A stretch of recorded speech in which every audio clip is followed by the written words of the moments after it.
Hello, hello. How's it going, everybody? Going sans music today. We're getting a lot of like copyright strikes, like ones that shouldn't be. uh and I'm sick of disputing them. So, no music, but it's fine. We are going to continue the Tauri tray apps today. We've been slowly working on a template. And the idea is that we can implement bits in JavaScript and or Rust, and the user can kind of pick the one that they would prefer to use. And when they clone the template, it's sort of like a starter or a way to get into a tray app quickly, to where you can layer in the little bits that personally apply to you, and you can kind of like spin up your own personal tray app. And that is where we left off last time. So we've got, I copied over this bit from the Tauri playground. If you are new to the stream, we have over time been committing to this repo.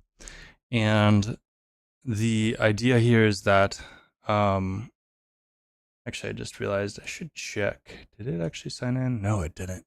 It didn't. My chat didn't sign in.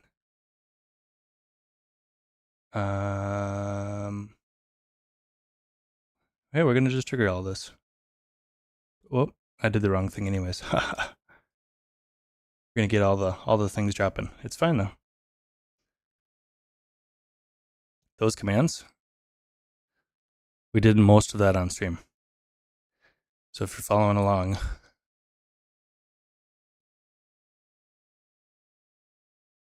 do one of those commands in chat, and you should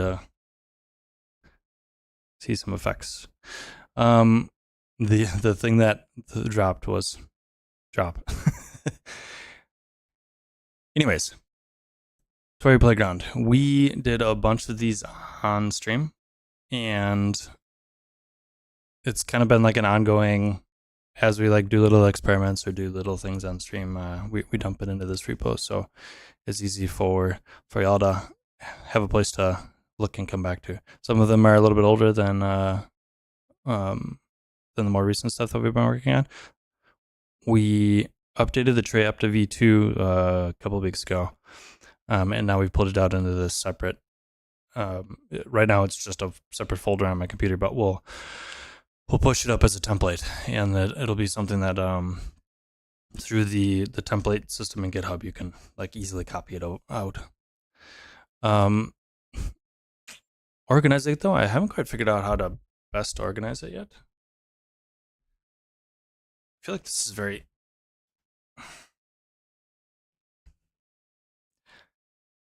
something feels off. I need to like readjust stuff.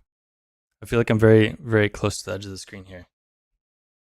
Anyways, we shall deal with it. Okay, so let's open this up and we can. Oh, I did that already. Where did we stop?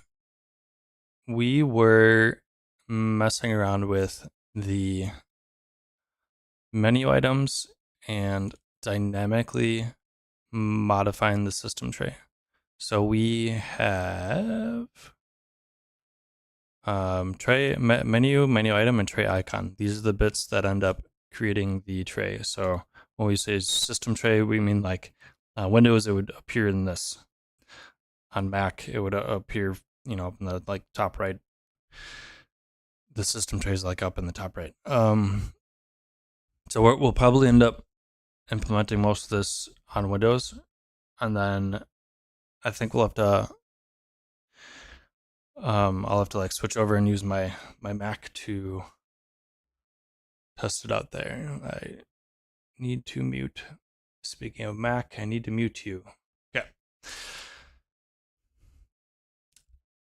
What we were playing around with here was just a how dynamic can we get with this? Like what's the boundaries? In reality, that's not something that actually makes sense for somebody to use. And in a few ways, like I think we kind of understand the boundaries of what we can do in JavaScript, and it is apparent that we've got pieces of this in Rust that we did on, I think, the previous stream and previous streams to that. So we've got bits in Rust and we've got bits in JavaScript that don't really talk/interact with each other well. And it's not easy to like recall the existing state. So you need to save it somewhere. So I think I think this is going to kind of end up being applicable to each of the pieces. For what we're trying to accomplish with this template, I think we would expect the user to implement everything in JavaScript or everything in Rust. They're either going to be they're going to be picking one or the other, either as a learning exercise or as I'm more comfortable with this, I just want to ship a thing. So I think it's going to make sense to set it up in a way where a user can grab it and just do everything in JavaScript and not have to think about the Rust side of things at all. And I think that'll be first implementation, and then we can like re-implement the same in Rust. So right now, like my Rust setup is rather involved relative to what we'll need it to be. And right now we're doing a command and doing a Rust function. I don't think we want that in the base template. I think our base template is going to be like 2 or 3 pieces of functionality, like Tauri implementation type things. And then we'll have snippets for like, this might be a thing that you want to do with this. So we'll have like a choice for 2 implementations, JavaScript or Rust, and then we'll have like snippets that people can copy and paste to, like in this case, we were playing around with a way to monitor like system resource stuff. And we can like implement snippets or pieces which somebody could copy and paste and then immediately start using. So I think like structure wise, I think that's going to end up being how we set this up. So I think that means we end up having a folder structure that is, and I guess there's also the TypeScript versus JavaScript consideration too. And like once you get into JavaScript, it's like, well, do you do it in React or Vue, or like the Vue layer is sort of dependent too. So just because somebody's choosing JavaScript doesn't mean that they're going to be familiar with the Vue layer that we're choosing. So there might be a whole bunch of branches there. We've started this in React, and that's going to be the thing that I can likely ship fastest. I think we start with JavaScript. Actually, I have it in TypeScript. I think we start with TypeScript and get the thing shipped. We can always add to it. And like once it's out there, you know, y'all viewing, if you have a different set of preferences, we can start exploring like, you know, what would this be in vanilla JavaScript, for example. Okay. So folder structure wise, do we could do like a top level JavaScript versus Rust. I think that's probably going to end up being what we want. So I'm gonna make a folder just called Rust right now, and the src Tauri. I think the main.rs is the thing that we care about most here. I'm gonna just copy that and put it into the Rust folder.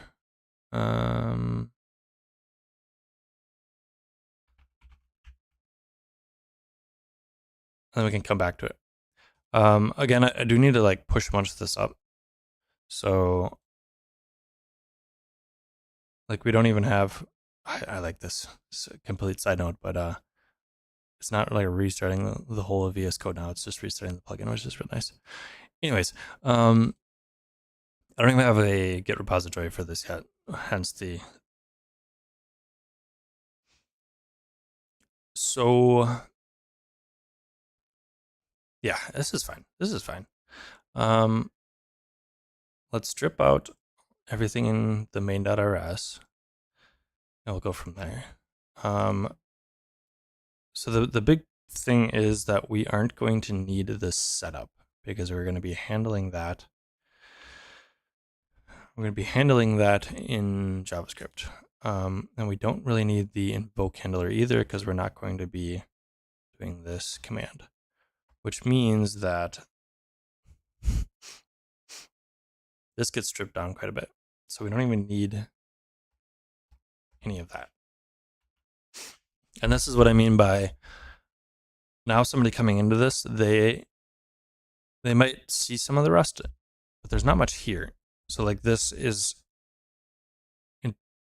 can be entirely more approachable to some folks wanting to dive into like making this or grabbing this template and using it. And you know the vice versa too. If you are going to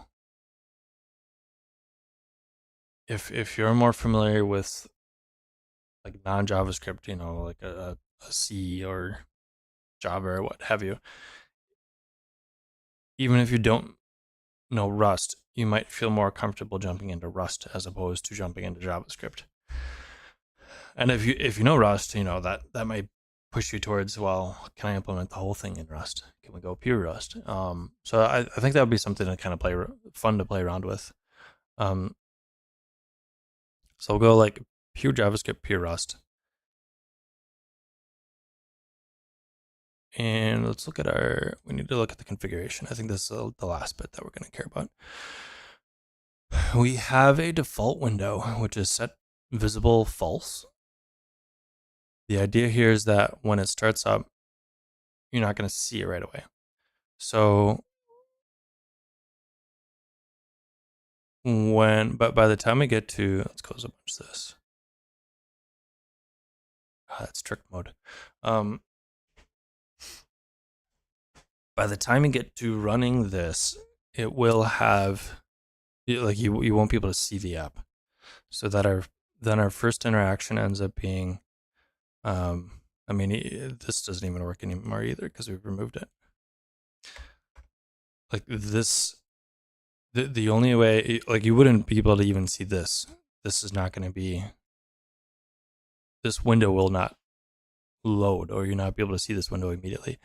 We will see rather this use effect creating the menu, and the only interaction point that we'll have will be looking down here. We should, based off of this icon, see it.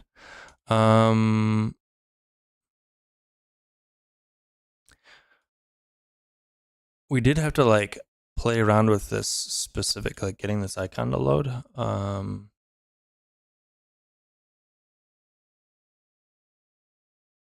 So favicon logo.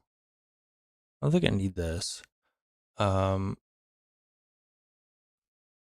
think I want to use icon.png. I don't.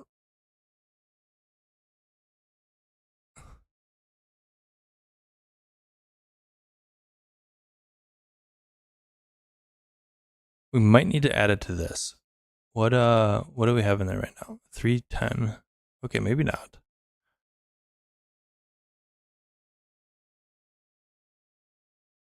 New tray set icon. Okay. So we might be able to just say icon.png. Because I would prefer the higher resolution one. And I think then we'll have to deal with the icons. I think generating the icons is going to be a little bit annoying. for the users. So we might want to like pre-generate some icons that they could use, or like I don't think we can use SVGs, but I think from SVGs we might be able to create PNGs. So maybe setting up a way that somebody could generate an icon off of like an emoji or something like that might be nice, because that would be something that's not, you wouldn't really like ship that to a production app, but when you're doing like a personal app just for you, just having like an emoji icon would be sufficient, I suspect. We'll have to play around with that a little bit. Hey Chris, good to see you. We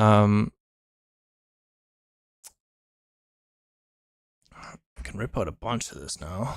We don't need the invoke, we don't need that. We should be getting the nice icon here. This is doing a new tray with this ID, which should be fine. And when we don't actually have some of these like interaction points, so we might not even be able to like get this window to show up.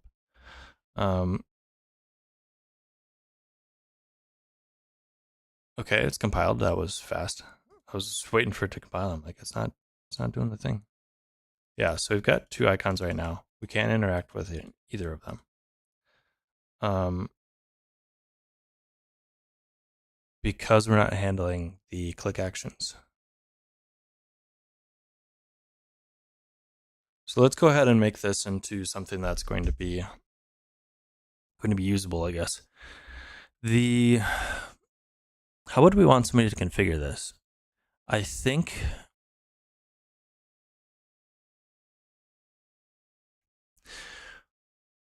they're going to want to fire off actions, potentially. So we want to allow configuration of menu items to then fire off functions, potentially. I think there's actually potentially two ways. A user might want to configure menu items, or when you click the thing, open it up, and then we're operating in like web view land, and then that could fire off functions. So I think there's potentially like two ways that you might want to interact with this. I think the first thing we do is you click the icon, it opens up the web view. First step. I suspect somebody doing mostly JavaScript is going to be more comfortable with operating the context of a web view. The downside is that we have less access to like system type things.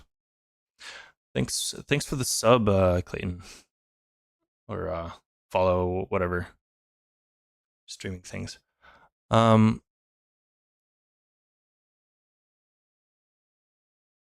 So I don't think we're gonna need most of this, honestly. When this loads, it's firing off this use effect right off the bat. It creates the tray icon, and sets this menu, to which case we then apply it. So this menu ends up being,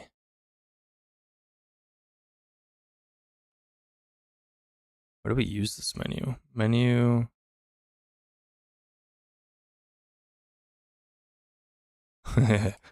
IDK. Menu, where's menu come in? Okay, so we're just using it as like a global. I think what we end up doing, and something to keep in mind too, when we're setting this up, we can set it up in a React-y way.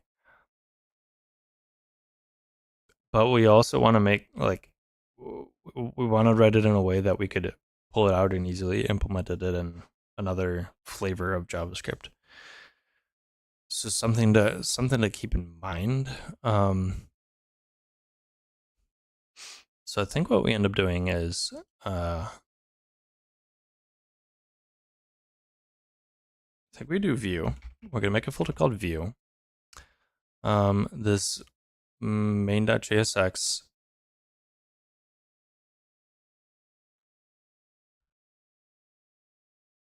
Guess we can keep it in here. I'm gonna leave strict mode off for the moment, but I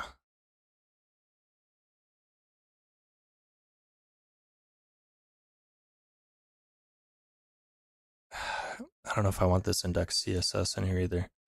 And what's that doing? Body. Doing some body stuff. I guess we can leave it in there.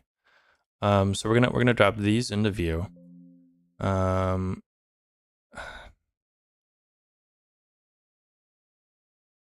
Weird thing is like file moves. I've got so many extensions now. Like everything wants to do the file move. It's like, hey, I know how to do that. So does like 4 other extensions. I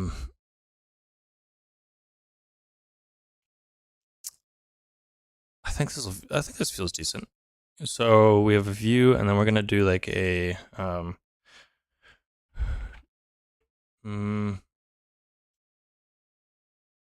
tray/setup maybe.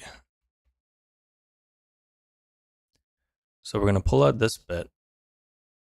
We are going to then implement like a context that sets up this tray. So what we're gonna have here is, I think we put like functions to basically like set up this thing, and then we return it. So const setup tray. Oop.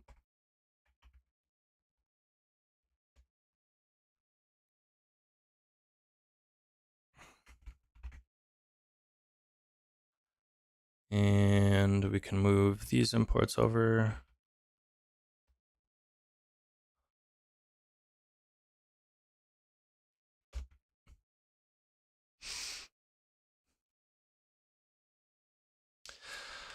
Srijan.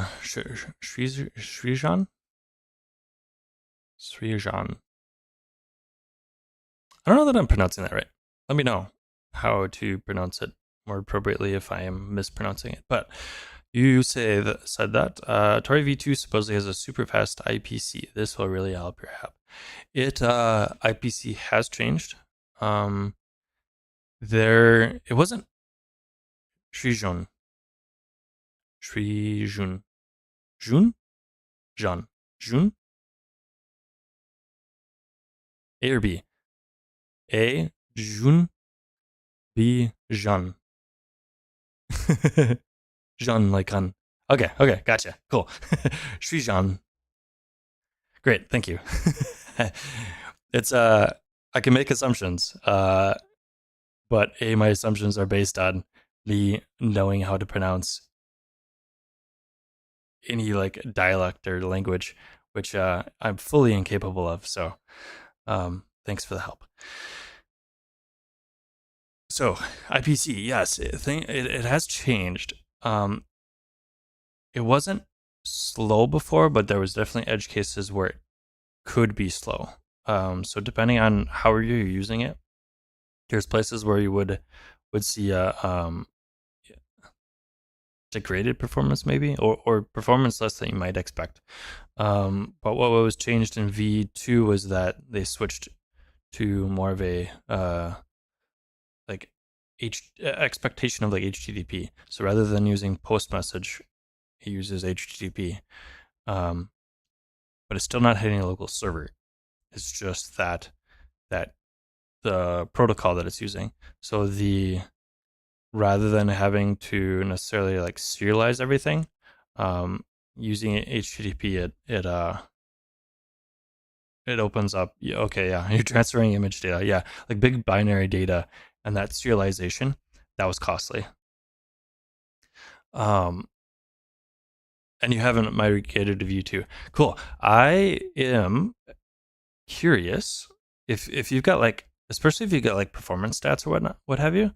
I would love if you shared here, but it would be cool to kind of see it before and after, because I would expect that those use cases are better.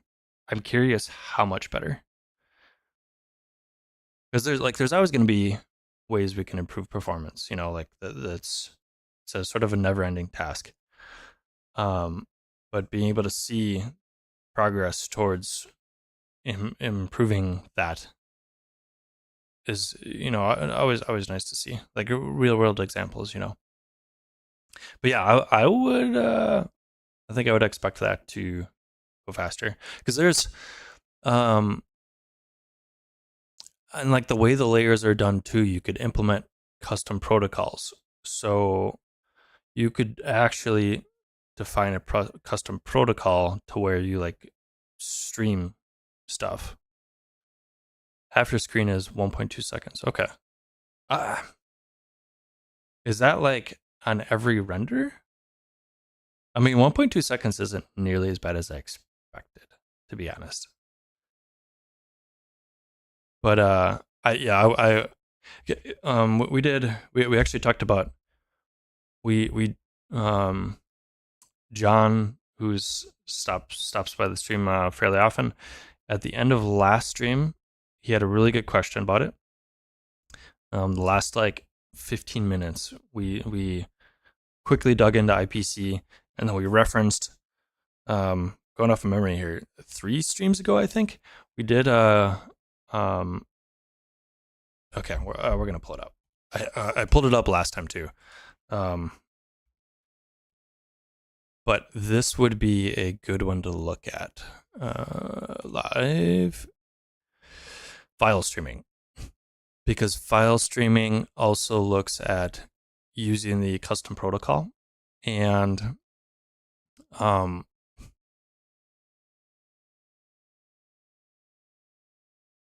with like default implementation, I think is probably the best way to say it. With the default implementation, you might see performance improvements. I would expect, I guess, they would see performance improvements. But with the custom protocol, you can also like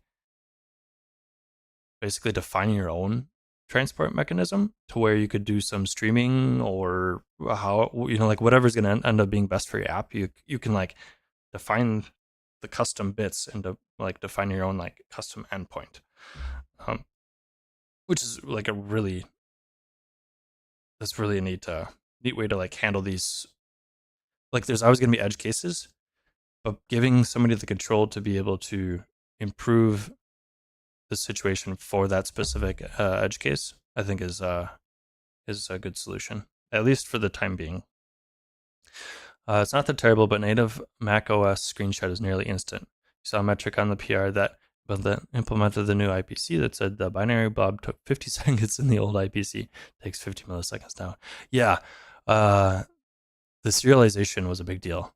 When it's just like message passing, like you think like WebSockets, where you're just passing around a little bit of text, that serialization cost isn't a big deal. When you're doing like big binary blobs, yeah. JSON encoding was taking a long time. Yep, I could see that. Yeah, check out this one. If you haven't watched this one, I wasn't expecting to dig into the custom protocol as much as we did. But that file streaming example is the custom protocol is sort of like inherent with that. And I didn't realize how much so that example used it. And basically I went into it completely fresh. So this, like, if you're new to it, you will literally learn along with me. So like I had read about it and I was aware of it, but I hadn't actually dug into it at all prior to that stream. So that would be a good one to look at if you're interested in digging into it. So yeah, I would definitely be, as you make the migration, I would love to hear how it ends up treating you. Okay, so I think what's going to end up being our best situation is we're going to have a couple of things that are like inherently global. Cool, thanks. When we're implementing it, there's going to be inherently a bunch of pieces that are global. We can set up these pieces as like helper functions, and depending on the flavor of JavaScript that you're using, /TypeScript, you can hook it up into their global handlers more easily, I guess would be the best way to say it. So rather than having to like implement every bit in every flavor of JavaScript framework specifically, we would just like fire off a function. And I think what we want to end up doing for React would be tossing all of this into context. So I think we do tray, do a setup tray. This menu is setting up a specific menu and applying it. Why we did this menu here is that when we had access to, like, when we're returning the tray menu, and then that menu we can append items to. So we need to, I think we basically need to do something like this, and then we return the menu here. So we're gonna set up the tray, add a menu to it, and return the menu. And this would give us a hook into allowing to add items to the menu. And then this use state, I think we end up lifting up into the context as well. We're probably gonna have to like come back to these bits here, but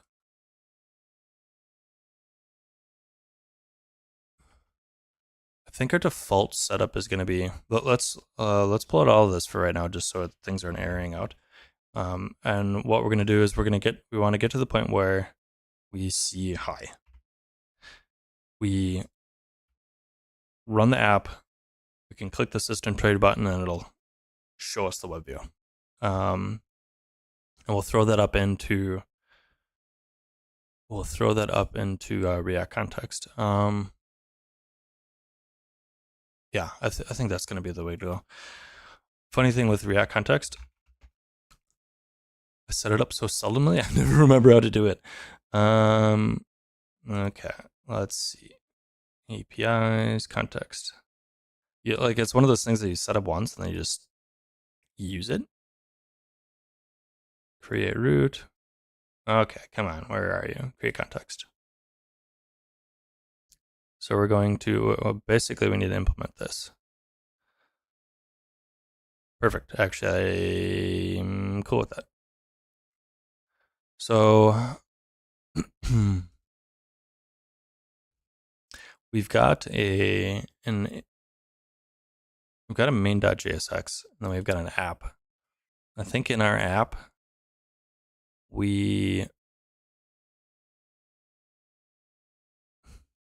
how do we structure this? Maybe just like context.tsx.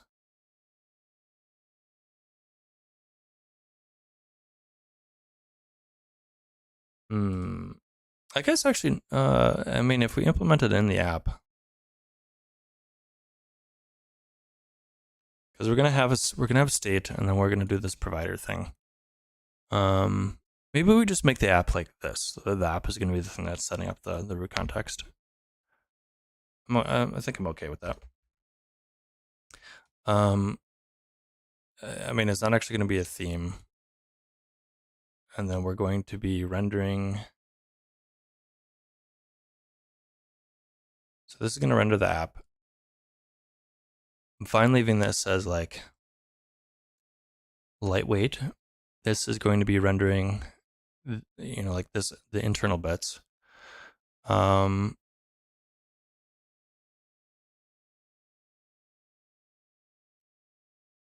So then we do something like, we don't really have a pages architecture. Maybe, let's just call it home.tsx. We're just gonna go ahead and copy and paste all of this, and we'll dump it in here. We don't need this here. We'll say home and export. Oh, actually it's exporting down here. Yeah, sure. Export.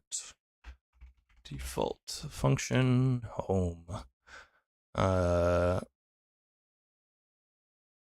That's fine. So then in our app, what we'll end up doing is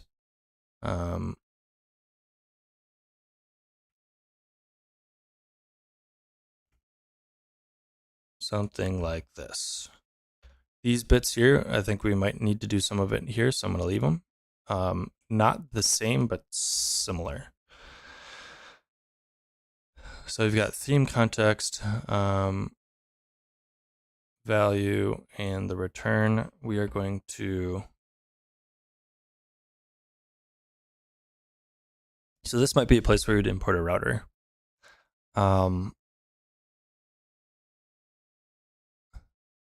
We could potentially implement the router as part of the template. But maybe the first implementation, we're not going to bother with the router at all. So if we say import home from home,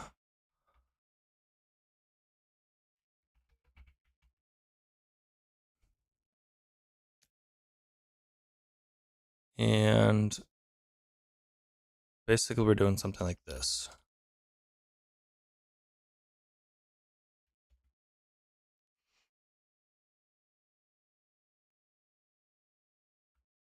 Move this up here. Whoop.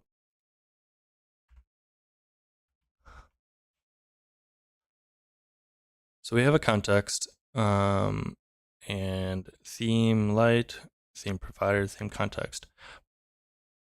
But it's not a theme. Instead, it's more of a, we'll say system tray to be entirely explicit. Create context is going to be when we start out, we're going to start out with null, I guess. Tray and set tray.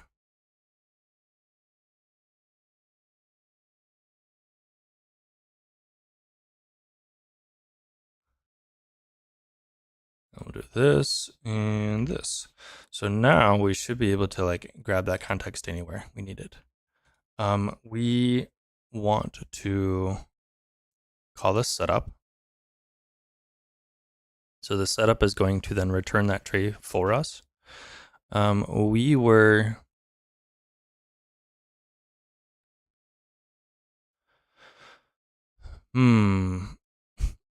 we could potentially just do something like const system tray context. Setting this. What's the create context again? That takes a create context takes default value.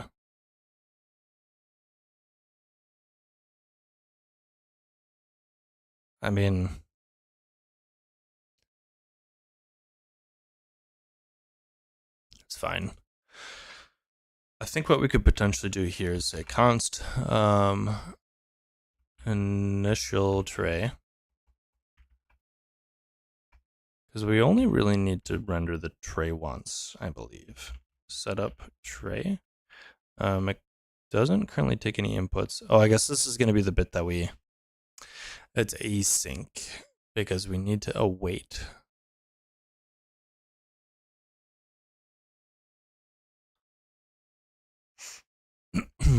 Oh.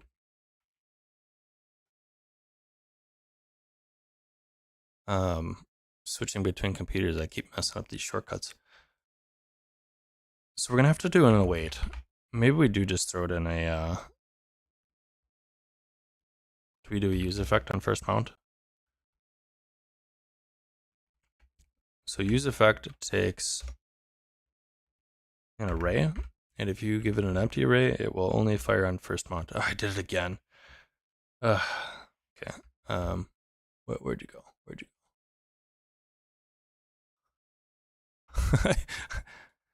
I keep pressing the shortcut for oh my gosh, for Mac on this keyboard. I use this keyboard with both Mac and Windows, and I'm goofing up my shortcut to move a line. We want to. Nope. Oh my goodness. Oh my goodness. this one. There we go. Set up tray. Do import. We need to export first.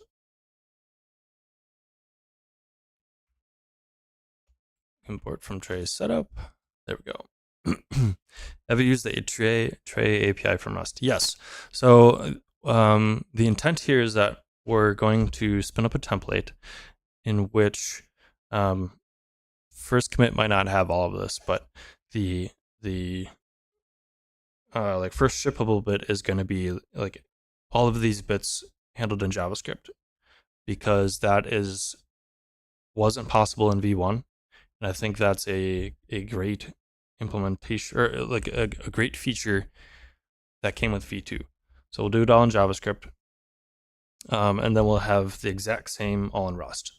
So we'll basically have this template that you can copy and spin up your own like personal tray app that has the tray items, was it global shortcut, and what was the other thing we were going to do? There's like 3 pieces to it. What's the other API? Well, I don't remember now. Anyways, and we would have implementations in like pure JavaScript and pure Rust. So then the user can pick one or the other. What's the benefits of handling in JS rather than Rust? Are there trade-offs?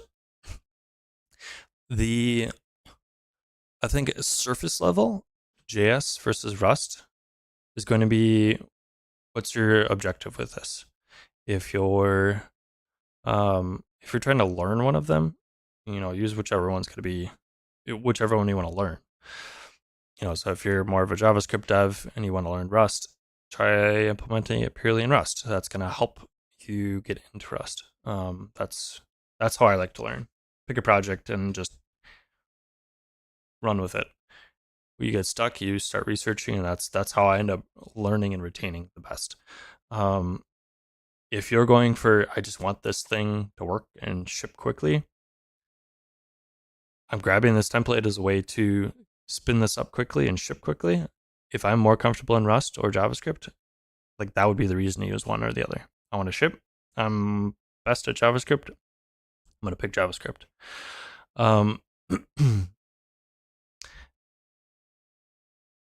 And yeah, I think the other bit, as Danielle I think is starting to get into, is however you end up wanting to implement the UI is going to end up leading you in one of the directions as well. If you are doing handling more of the UI in Rust, doing the Tauri APIs in Rust is probably going to be most convenient. So that kind of comes back to, again, whichever one you're more comfortable with. As far as like, I think what you're getting to with when you say trade-offs is using JavaScript going to be a subpar experience to Rust? Like downstream user considerations.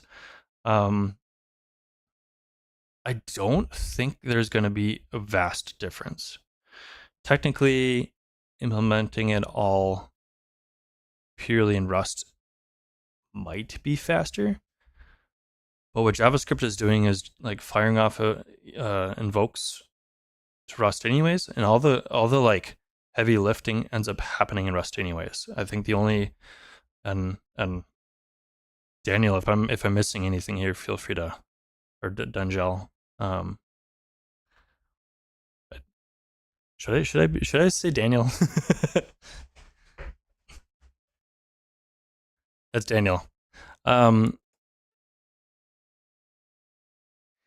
If you're implementing it purely in JavaScript, you get an invoke, and then it runs in Rust.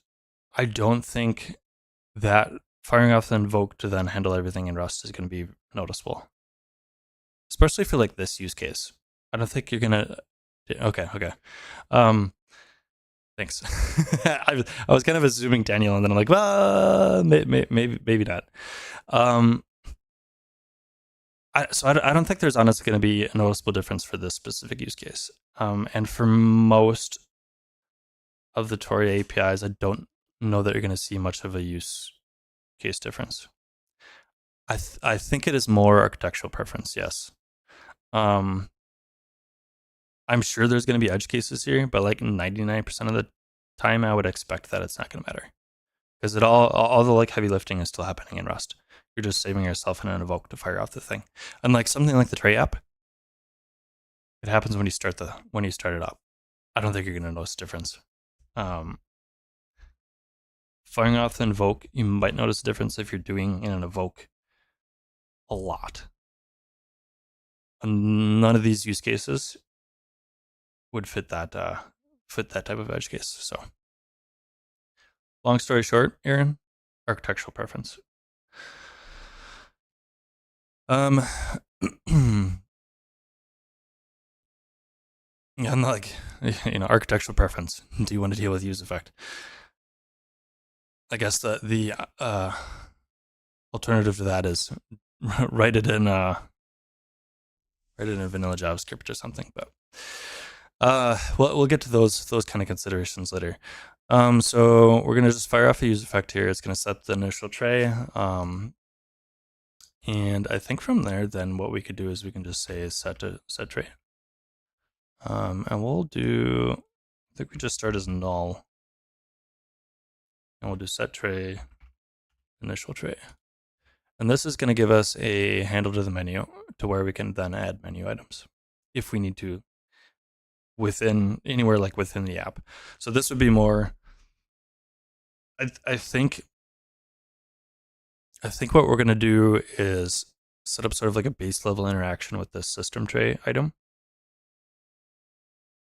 I don't know that we need to populate menu items, but by putting it in context wherever in your web view, you'd be able to like add them if it makes sense for your use case. So I think this is going to end up working out the best for the user. But we've now set up just the specific system tray. Let's go ahead and give this all a. I'm just going to kill it because I don't want to. I want to make sure that I'm kind of starting from a clean slate as far as my system tray goes. Let's just make sure that we've got a system tray actually starting up and loading. Yeah.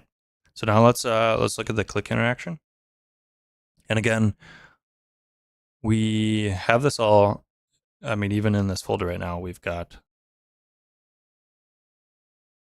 this, including click interaction, already set up purely in Rust. So let's get it rolling in JavaScript.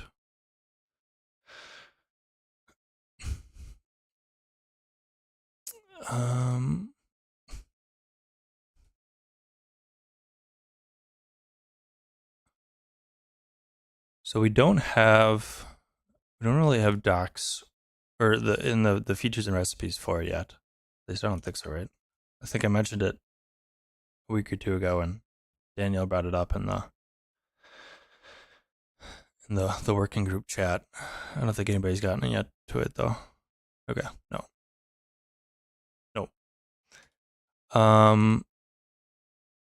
Honestly, like there's so many doc things I want to do. Bandwidth is just so hard to come by these days.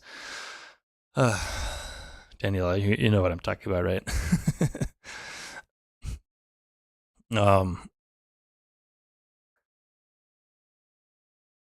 JavaScript API and tray. We want to, so there's tooltips. We've got the tray. So the tooltip would be like when we hover over it, it would say like personal Tauri app or something like that. So what we could actually do is, let's say tooltip, and we'll do personal. I think the intent here is that the setup.ts is going to be, it's something that the user might want to change, but for the most part, like we're going to encapsulate these Tauri APIs, and the user shouldn't have to touch them. They could, if they're familiar with React, pop into here and like interact with or do any of the tweaking that they need to like through this. So we'll say personal tray app, and we'll take a tooltip, And we'll say we are in TypeScript right now. So, oh my gosh, I need to move my keyboard here. Tooltip is a string. We'll call it optional. Once we have access to the tray, we can then say if tooltip, then tray.set tooltip, and that just takes the string, so tooltip. So now if we specify tooltip, it will fill it in for us. I don't know if this is going to update because we would need a remount and we don't have a good way to like refresh it, but that's fine. We'll come back to it. So we're setting up the tray. We're giving it a tooltip. What else can we do? We, for the most part, have dealt with the icon. I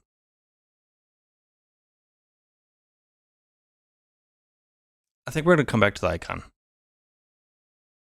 We'll punt on that for right now. It can just be the Tauri icon. It'll be fine for the moment.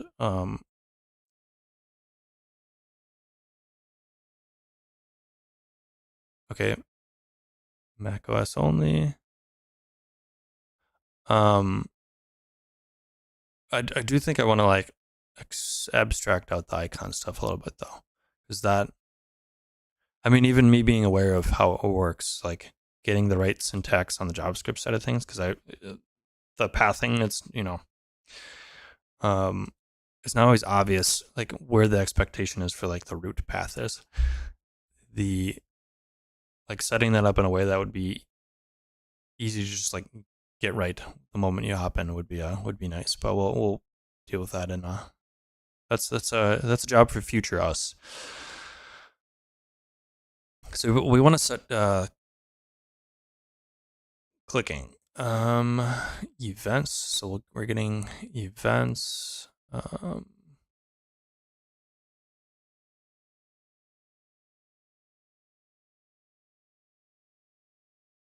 Menu on left click. This is Mac only. Action void. So this, I think if you click it, this would be the action that fires. So what we could do then is, this is a part of tray icon new. So we would give it an action. And I think I'm okay making our default action be just showing the window. I think I'm okay with that. So let's say action equals, and it's basically going to be a function that then fires off the thing. And the thing is going to be like, show the window. And for the moment, what we're going to do is clicked. So we should then see, and this is a little bit coming back to your question, Aaron. JS versus Rust. Primarily architectural. But the way you debug things is going to be dependent on which one you choose. If you're doing JavaScript, most of your debugging pieces are going to be in the WebView DevTools. Normally not a problem, but here it kind of is until we get some more bits implemented, because we have that WebView set visible false. So like until we get it working to where we can actually open up and see the WebView, we don't have any ability to bug basically. But if you were doing this in Rust, you'd be able to like print this out and see it in the terminal, which is nice. I don't think there's, I mean, you could use the shell package, I guess. That seems like a lot just to get like debuggability for local dev. But that's like, you know, base default setup. There's speaking of tools, Daniel's company Crab Nebula has been working on some dev tools that I want to look at on stream, but speaking of future us, that is something we will do in the future. So we need access to like the app handle, because the app will then, an app handle should get us the ability to show or hide. And so we've got to hide and show, and it's a promise. We don't really need to do shows the application. Okay. Is that Mac only? Get name, get app, Tauri version. Hides the application on Mac. Shows the application on Mac. Does that not work in Windows?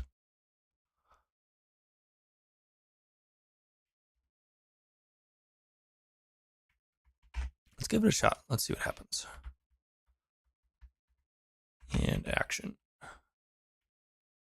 You try the dev tools? They're very easy to set up. Yeah. Did we do? No, I didn't. I haven't done dev tools on stream yet. I think I was helping a friend debug, and we chucked it into their project and got it working. That was Tauri V1 though.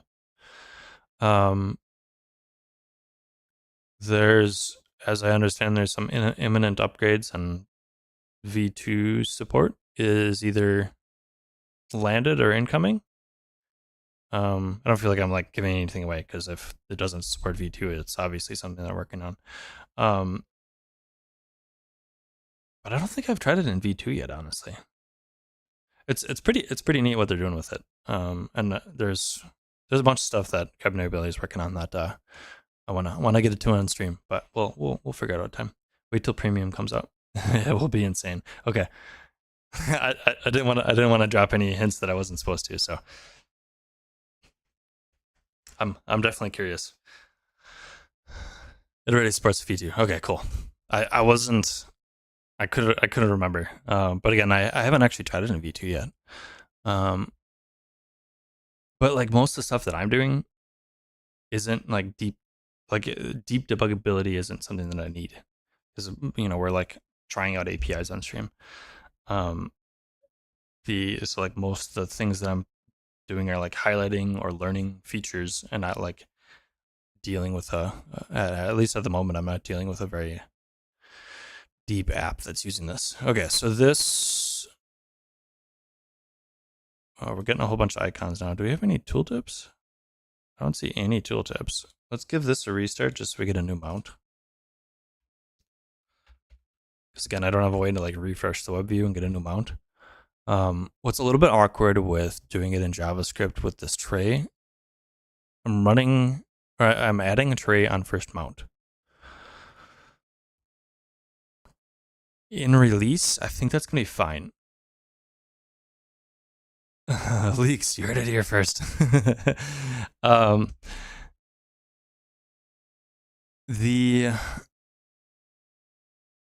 think this doing the tray setup on mount is going to be fine in release, but in dev, you'll run into the situation where like, yeah, I'm not getting any tooltip. I saved, right? Yeah. If tooltip. Curious. Like anytime we save, it's gonna remount the app and we're gonna get a new tray icon. All right, so if we click any of these, are we showing? I'm not getting an app anywhere, right? No. So that must just be Mac only. App. Interesting.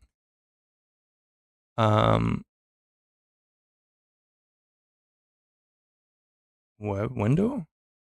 So I guess I don't know the difference between app and like what window would do. If we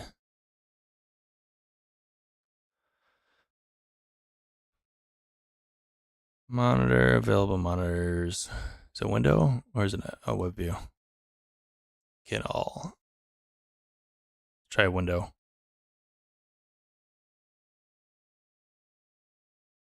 get current. So I think get current is going to give us access to the window, and then that would allow us to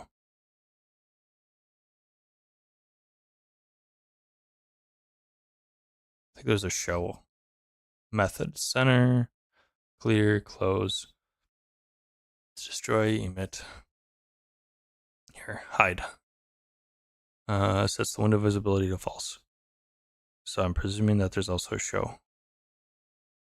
And like this is the other thing that we're gonna end up wanting to, because if we lose focus, so anytime we get like a lose focus, I think I want to hide it, so that you click on it, it shows up, you give it focus, and then basically if you stop giving it focus, just hide the thing. So I think we do a get current.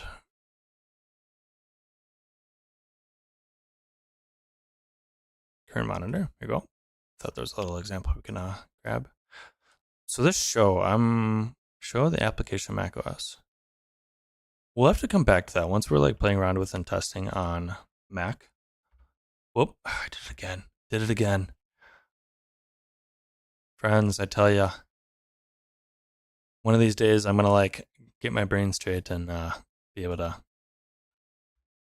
remember which operating system I'm using.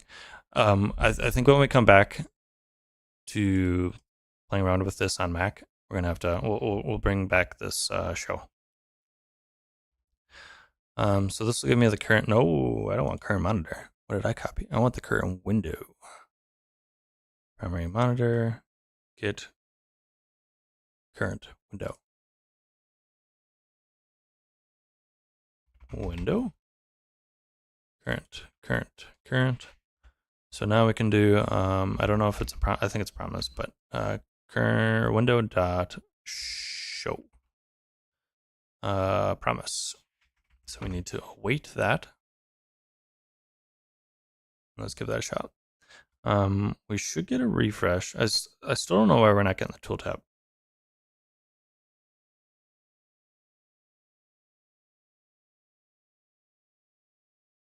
I don't know which of these icons it is though. Let's give it let's stop and start it again just to make certain.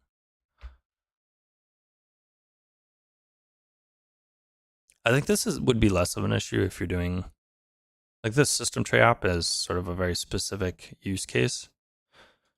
I don't think it's gonna be often that you're going to be debugging or using a Tauri app that's like inherently Windows not visible.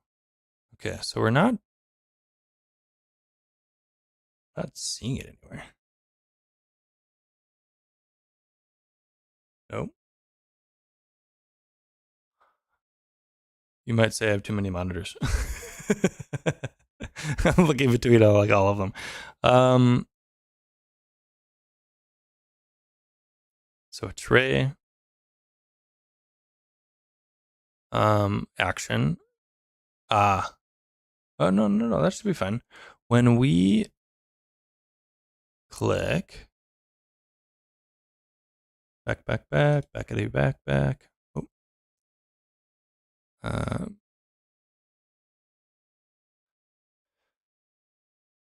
Tray. It takes an action, we get an event and a void. And again, I can't really see the action.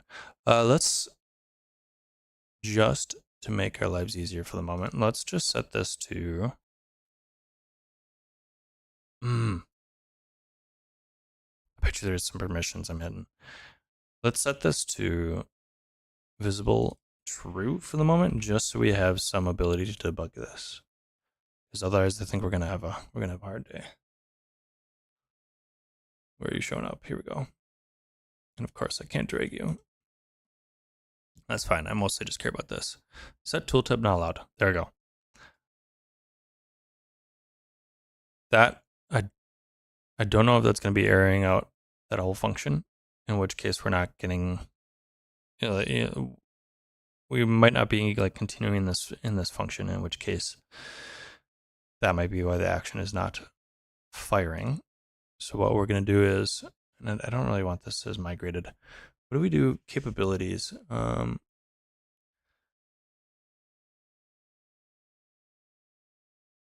guess let's just call it permissions. With that, I feel like that's probably the clearest for somebody coming into this. Let's just famous last words. I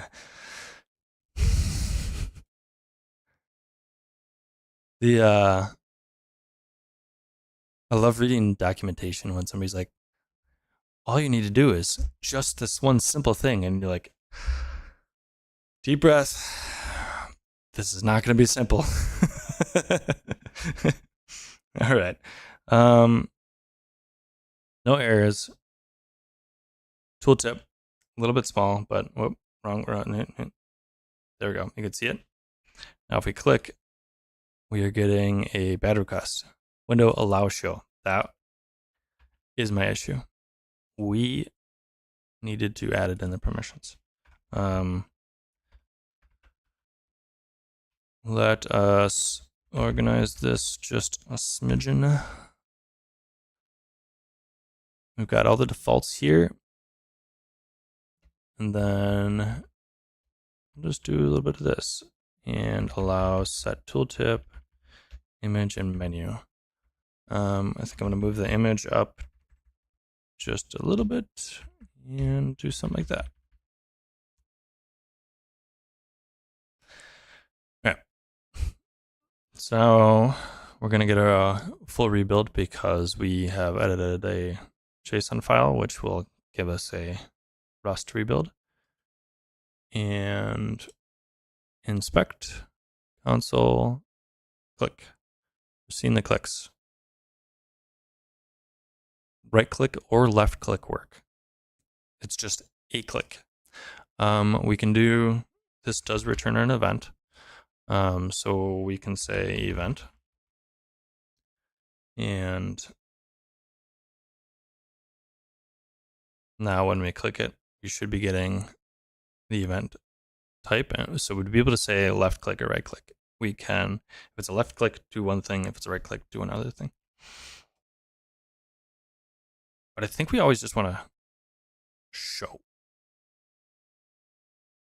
Actually, I'm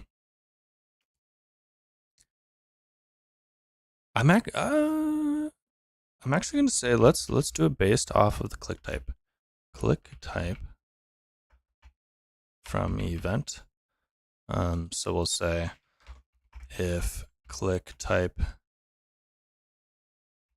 equals, is it capitalized or not? No. Yes, it is. So if click type is right, we want to hide it. Otherwise, show it.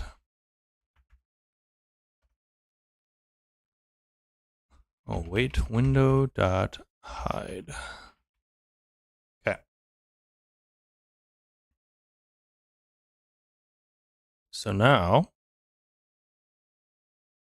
we're going to set visible false for our default. The window should not show up unless we do a click. And another thing, it's not just hiding and showing. One of the other bits that we had implemented in Rust was on hide and show. We are actually setting the size and the position. So that's the other bit that we're going to want to implement here. So left click shows. I don't have dragging.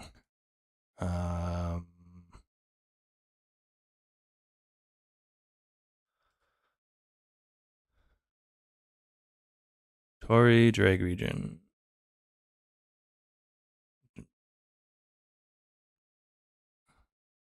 Is that kind of thing?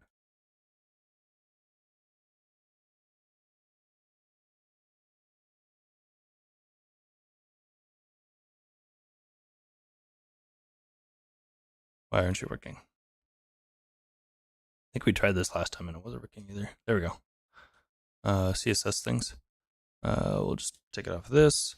I mean, we'll have to deal with that later, but at least this allows us to pull it onto the screen so you can all see it.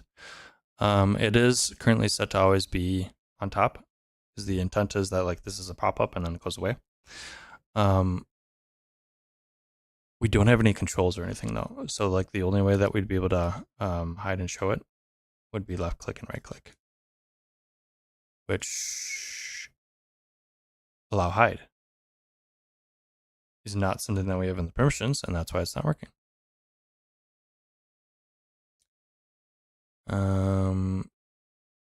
Window allow show, window allow hide.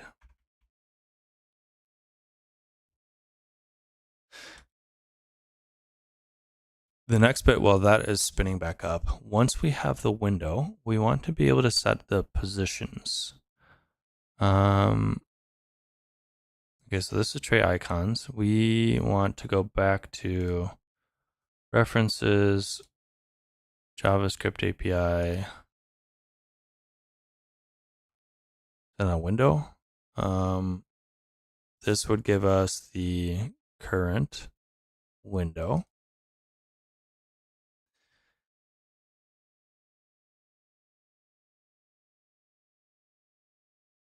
And this also centers the window. I might, we're not going to want to do that, but center is like in the same vein. It's not going to be a center. It's going to be based off of our click. We're going to know where to open up this window. Emits, hide, inner size, the physical. So this would give us the sizes.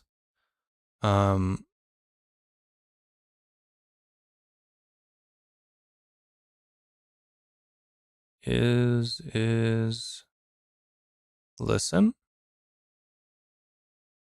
So we can listen to specific events.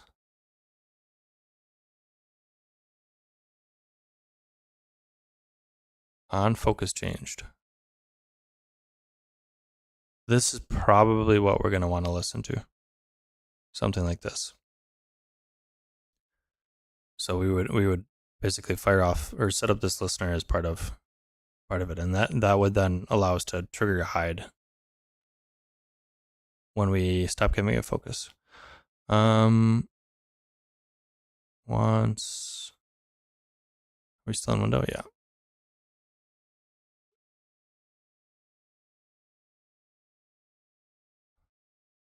I kind of wish we could see all of the like class implementation bits in here. I mean, it's going to be on this get current. If we do window, this might actually be quicker. Toggle start show set title. Is there like a set position? Yes. So the set position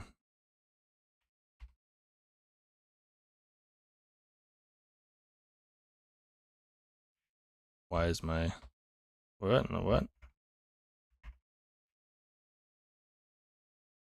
My shift light got weirdly stuck. It's like, what are you doing? I hit shift and it's doing like the window snapping thing. What the heck? My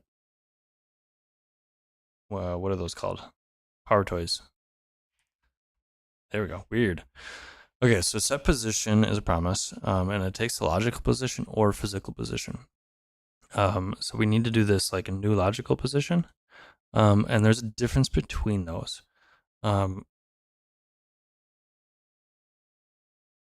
When we first did this back in V1, that was definitely something that I had to like dig into and like learn and understand. But we've already figured it out. So we want logical position and size. I think that's going to work for us. So we kind of have the expectation or the bits here already. We just need to copy it over. Famous last words. So set position takes a new logical position. And on right click, we are going to hide it. So this is only going to be on left click. So we can say const position equals new logical position. We need to import this. Our logical position is this, based off of the logical size. So const size equals new logical size. And we want to do 300 and 400. Oh, that should be a 4. So we got size and position. So we can say window.set size. And that's going to take that new logical size. And it also returns a promise. So we're going to do it in await. We might need to show it first. I don't know if we'll be able to call a set size on something that's not visible.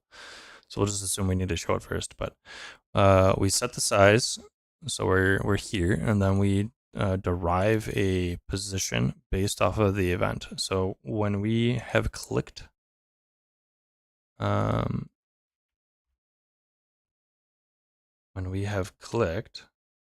to show, begin an event. Set size not allowed. Okay, well, more permissions. The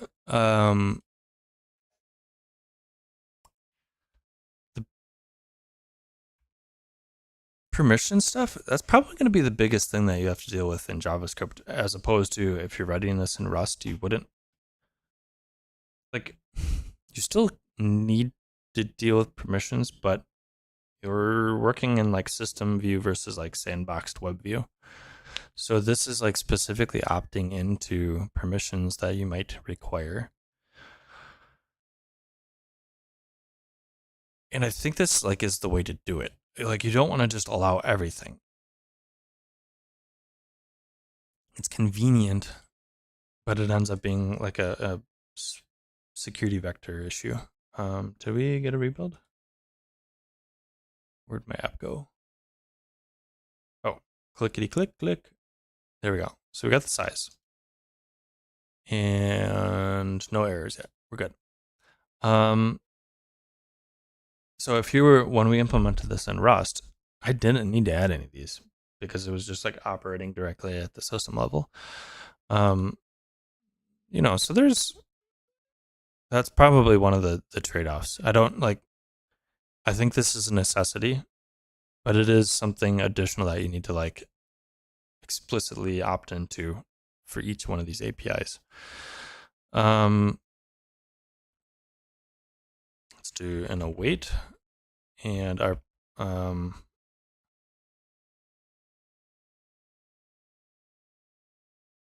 position needs to be calculated. Where's our main.rs? Okay. So, we're going to look at the event. Here. Click, click. Nope.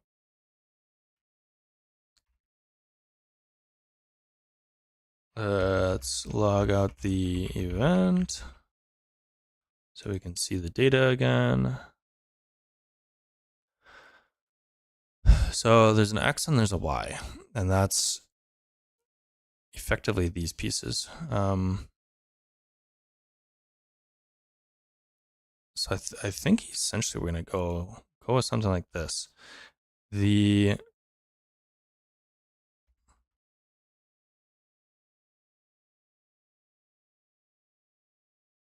syntax is slightly different,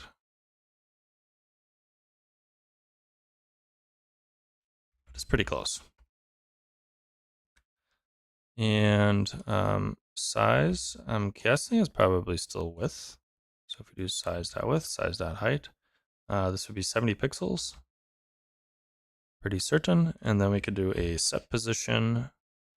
Position. So now this is going to give us a dynamic position based on where we clicked and based on the size of the window that we've defined.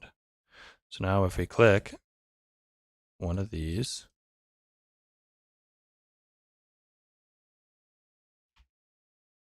let's give it a refresh. I don't know which one to click anymore.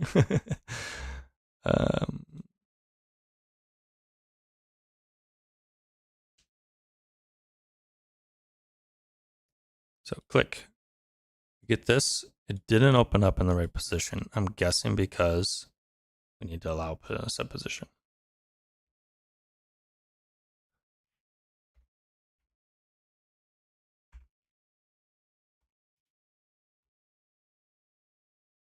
Okay. Change permissions.js or .json, which is implemented on the Rust side of things. So we get a Rust rebuild. New app opens up. Pretty close. We're doing a -70. I don't know where this comes into play. So like if we bump this up, let's say like a 130. I think that's moving it up in space. Yeah. So if we do just strictly based off of the click and the height, it's opening up like just a little bit above.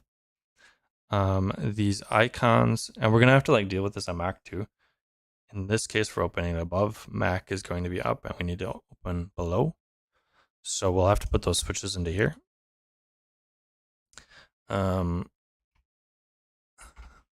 So we'll say like const icon offset equals 30. And hopefully that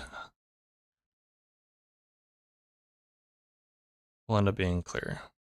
That's a pretty good guess. And so if it was lower, it would be,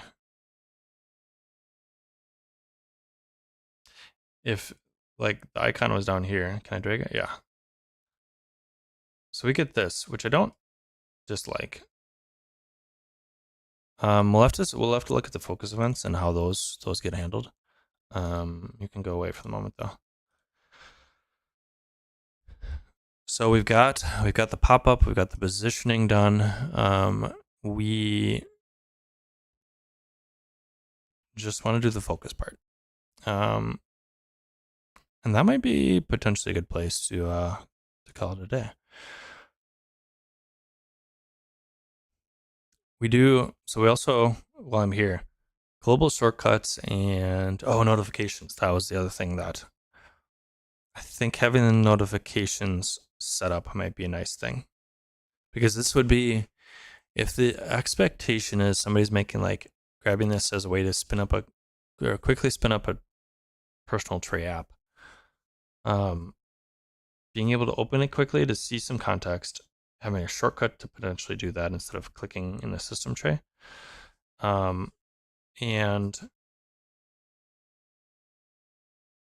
being able to like quickly program like a toast or something like that, I think those are probably going to be the big things that would be immediately useful.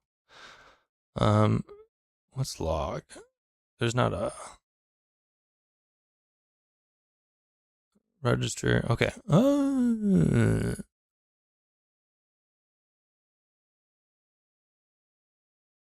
That is kind of nice. And honestly, this would be helpful for debugging. That might be something that we might just want to drop in. Like the other bit too is there's this fetch, and the fetch requires some permission stuff. And I'd expect like people is like, this is potentially something that people are gonna immediately jump to. Like, I want to grab the weather. I'm gonna hit an API. Getting caught up by the permissions might be something that would be helpful to like, is this going to be a base expectation? And we would either handle it in like via like a snippet with comments. You need to install this, see here, install, add this permission, copy this here. Or we just embed it directly into like the default template. I think notifications, global shortcuts, and system tray are going to be the defaults for sure. I could go either way on the HTTP client. And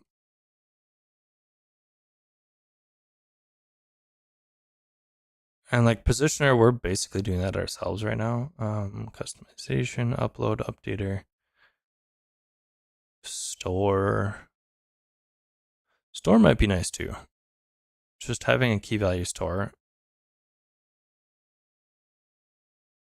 because you can dump stuff in local storage, but that might potentially get cleared. This would be more directly saved with the app.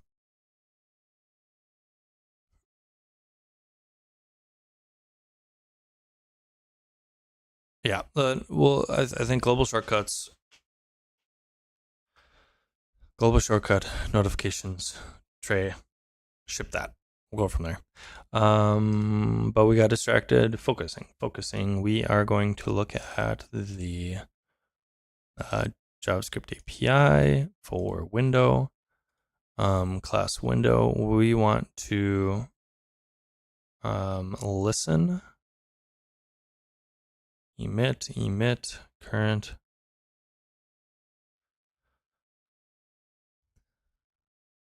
We can check to see if what the existing state is,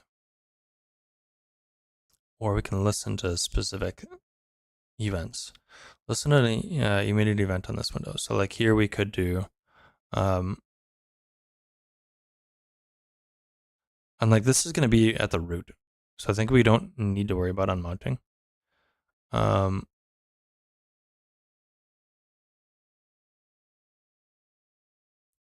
So I think potentially something like this is what we're going to need. And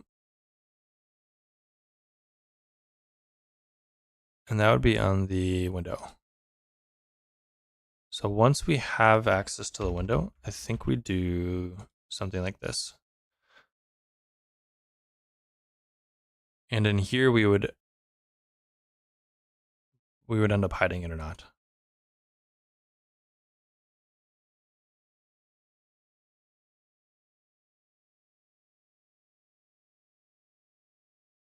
We might actually want to unlisten to it. We'll deal with that afterwards though, once we get this working. Okay.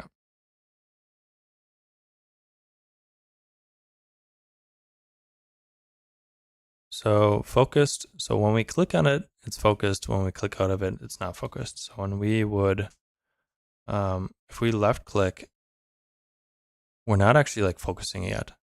So I click into it and then we give it focus. We're getting let's see, a false true. Interesting.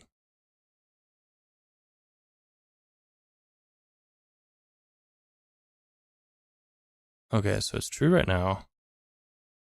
It's interesting how so there's a draggable region here. If I click in the draggable region, here we can clear this out. It'll make it a little bit clearer. I click in a draggable region. We're getting 4 focused trues, 4 focused false, 4 focused trues. So we might need to deal with the bouncing or something. I'm not sure how we're gonna want to deal with that, but we do want to, if we right click, we're doing a window hide. If we left click, we show the window, we set the position. Then we do this. I mean, we could call an unlisten here, the moment it changes. But let's just set the focus immediately. I think for sure we're going to want to do that. So if we set focus, this needs to be,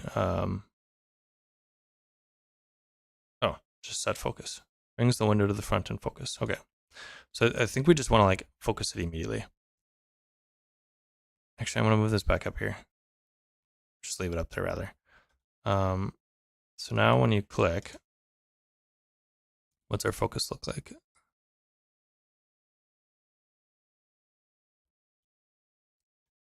Unchanged. That's what it looks like. It looks like it's unchanged. Okay, we'll get a rebuild. Now when we click, we should get and I've actually dragged this to the bottom, so it's showing up at the bottom now, but when I click it, that should be focused. So if we look at the console here, we've now focused false. So we're getting true, false, true based on, if it's been clicked or not or whatever. So I don't know that we can specifically rely on focus to determine if we hide it or not.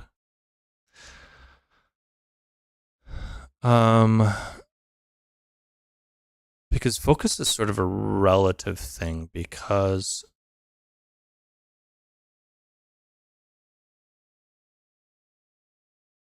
if we're dragging this around, I mean, we're not going to, I suppose we don't really want dragging. Let's take off the dragging. As a default, I don't know that we necessarily need the dragging. So will that make this a little bit cleaner? So we click, it's true. I mean, we've still got focus until I click out of it. That might be fine.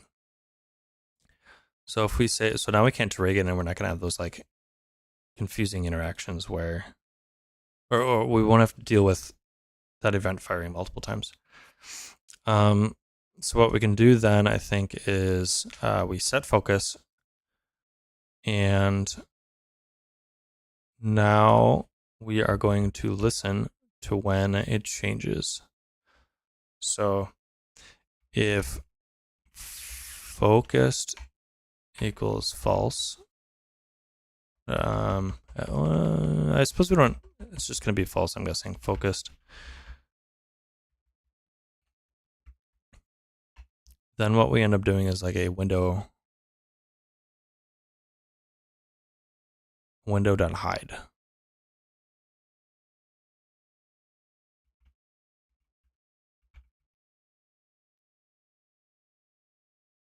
And I guess we could, I mean, this is going to be a setup once. So maybe we just do this. Let's start with this and not unlisten. So we've got focus. And the moment I like click away, it's going to disappear. So the moment I stop giving it focus, it goes away. I think this feels good. I think I'm okay with this. So you interact with it, click away. Windows or Linux? Well, we are on Windows right now. Most of the streams I end up streaming from Windows, partly out of convenience, partly out of everybody streams off of Mac. I feel like, I know all three of them reasonably well. So we have done Mac. I want to do more Mac, but it's also my work computer. Or like I do more work stuff on my Mac, and at least at the moment, and clearing that off for streams is more work than I'm up for at the moment. But yes, we'll end up doing some Mac stuff soon enough. But most of the streams end up being on Windows. Okay, so we've got, and I guess maybe partly embedded into your question, we're testing this out on Windows. If we're making this a template that should be usable by theoretically anybody, well, we're going to need to deal with the other two, Linux and Mac as well. So what we've done here appears to work on Windows. Like even if we look at here, there's this platform specific section. I mean, straight away, we're not going to support mobile. So iOS and Android, not a problem. But like the parameters Boolean. This is it's unsupported on Windows? Isn't that what we're using? Parameter. Visible Boolean. Or is that just, this. Set visible on all workspaces. Ah. And like, so some of these APIs we're definitely going to have to like come back to double check that they work. Like here, themes. I guess less of an issue. But but potentially that's something that we would want to throw in as the ability to like play around with that. But we have to keep in mind Mac, and specifically a version of Mac. So we'll probably end up doing some streams testing this out on like the different platforms too. Once we get stuff established. So I think this is giving us everything we need here. This gives us the tray setup. We are then tossing into context. So I would be able to say something like, in the home, I could say, basically have like a clickable thing where we could like add a menu item. So like the to-do app of tray apps. The to-do app of tray apps, where you like click a button and it adds menu items.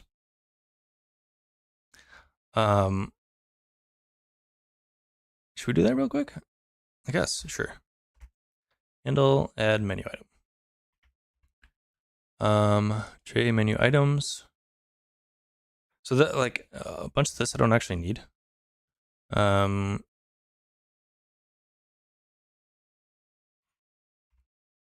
So we've got a button, add tray menu item. We'd want to make it like an input or something like that.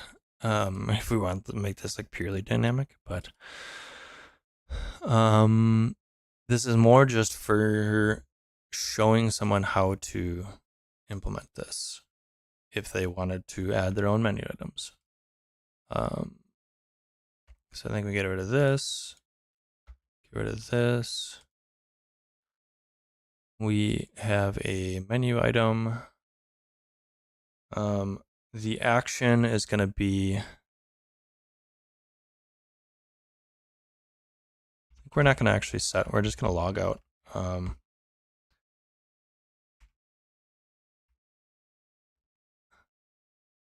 Say like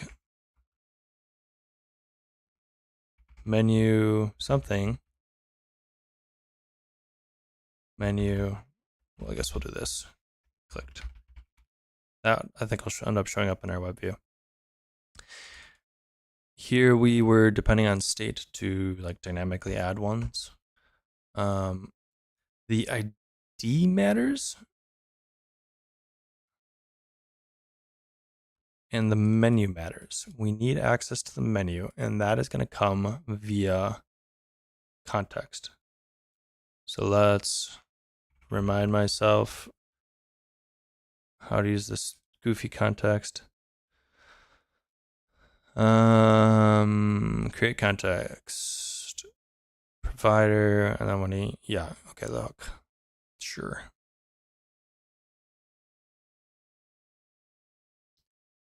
We have function components here, so we can use the hook. This will be the menu, use context, import, and we need to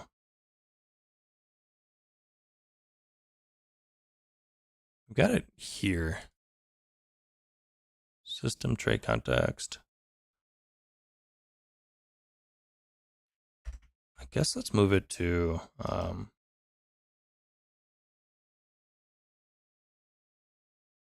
context dot yes. We'll do export and import, and we are doing a system tray context here, so we need to do an import from context. And import from context. So now we've got a menu append. We're appending this menu item. Menu next menu item. Now that the text and ID, those are gonna get a little weird. We could do. I mean, we could do something dynamic, just like based off the date time, I guess. It's probably the simplest. Const now equals date dot now.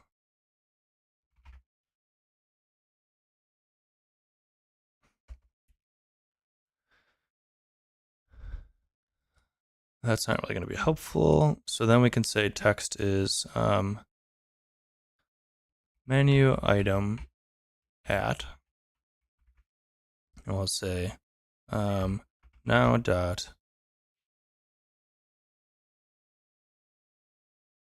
that's a milliseconds. Sure. To precision.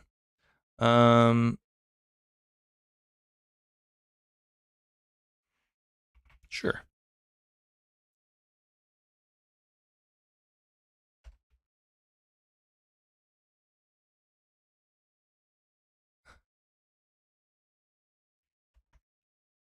And text equals this.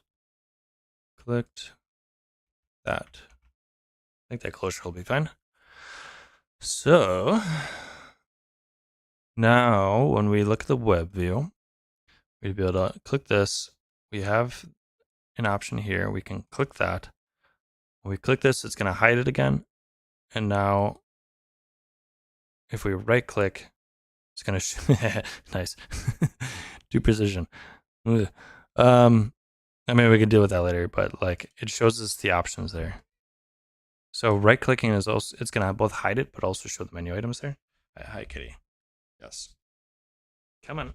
One check. Getting in my cord here. Can you say hi? Say hi. Meow. She's here for scratches. I think that gives us everything we need there. So we can click this like multiple times. And I mean, our menu item name isn't going to be great because our precision is wonky. And yeah.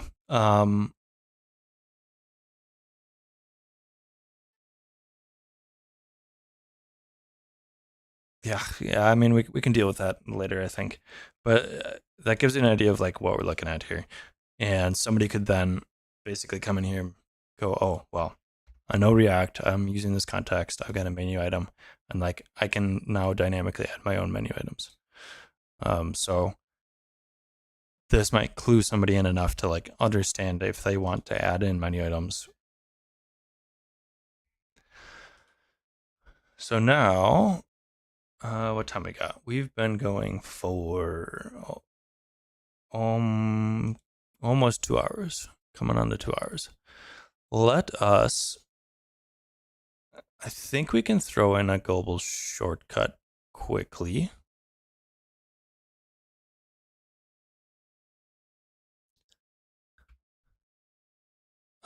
Let's add this to the permissions right away.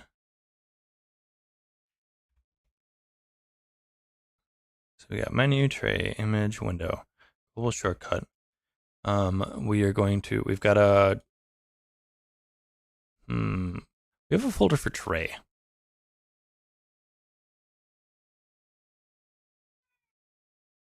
If we do, I don't know if I like the folder name. Because like we could just rename this to setup tray.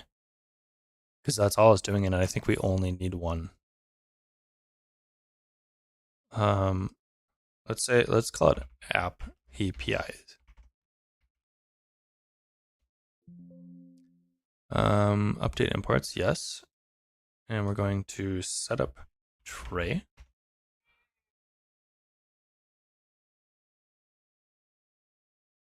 We've got permissions, so then we'll end up adding a setup shortcuts.ts. The shortcut API allows us to call this register and register a specific command with an action. So I think what we end up doing then is from here, we are calling this setup tray and setting the tray in the context. We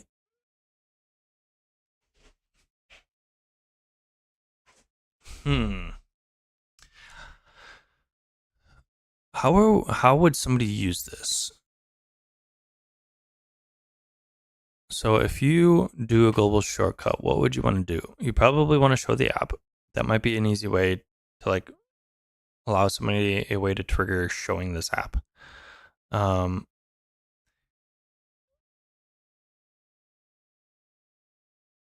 So I think we could probably just do something where we embed the action.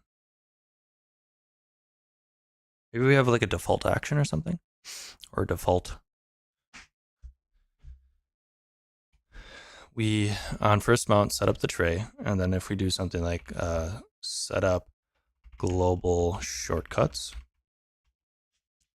we could take input potentially, but I think what we end up doing is just await, and we'll just set up some default ones, and they would either edit it here, or we can set it up to where they get edited in this setup shortcuts. So we'll be doing something like this, and we want to do a const export. How are we? We're doing a named export. Setup export const setup global shortcuts equals this and that. This is async because we need to await for that register, and command shift C. This is going to be the interesting bit. What shortcut do we use as a default?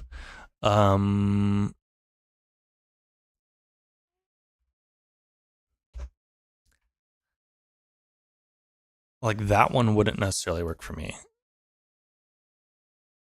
We do need to add this while we're thinking about it. Let's go ahead and add it. There are, so part of V2, we're enabling more JavaScript short or APIs that are implemented in JavaScript where you can run them like purely from JavaScript. But installing that package isn't entirely sufficient because you also need the Rust side of things. For the most part, the JavaScript API is invoking a Rust code so that the implementation within Tauri or within that plugin is just one code path. And your entry point is the thing that's changing. So it's Rust triggering Rust, or it's JavaScript triggering an invoke, which triggers the Rust. So then the actual thing that's happening is the same code path. So 2 entry points, 1 code path. Which means that just installing that specific JavaScript package is not going to be sufficient. You also need to install the Rust and add it as a plugin, potentially depending on the context.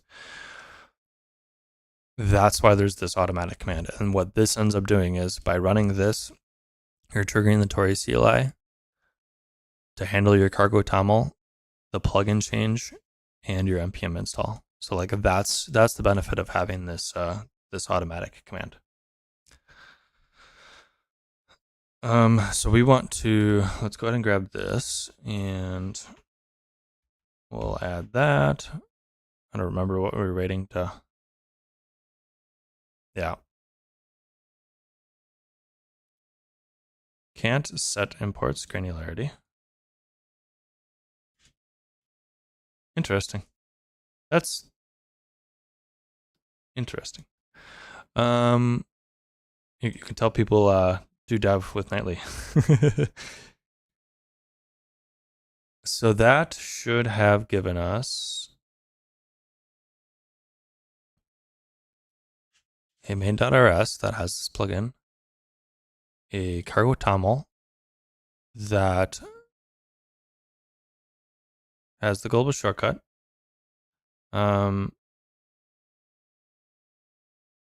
Interesting. I don't know if I necessarily need all this. These bits here, that's fine. Because it's just gonna technically, I'm actually gonna change that because, wow, I did it again.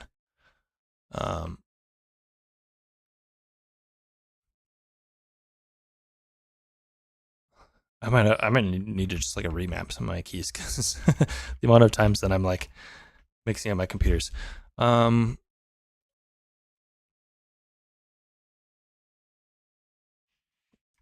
can we do a npm run Tauri dev? Is that gonna compile? No field, file drop enabled on type window config. Ooh. Okay, we might need to bump some packages. So we've got Tauri beta. Here, we're gonna just take this out. I just want the latest.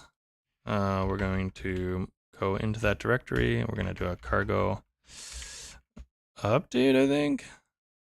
Yep, that looks right. And then we can do Tauri dev. That should give us all the latest of everything. We did an upgrade update which also like dealt with some other ones too, not just Tauri specific. And we can see that we got a new build, new cogen, new runtime. We're gonna do a big compile then. You feel like that whenever you try to code on your Windows machine? Which feel like which? Or feel like what? Oh yeah, you hit caps lock, yeah. I literally am using the same keyboard.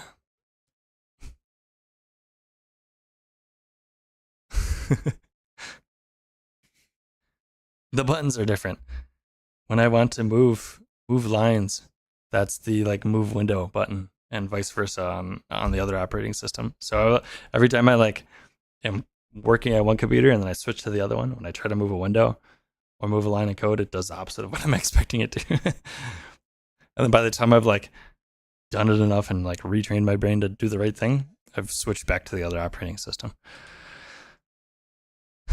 Okay, so I think I registered it's still compiling.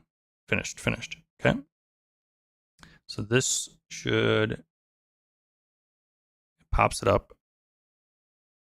Why are we not like getting the position stuff? Invalid args, value for command set size.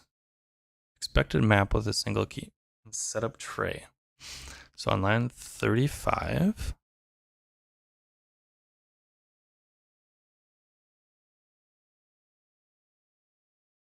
interesting.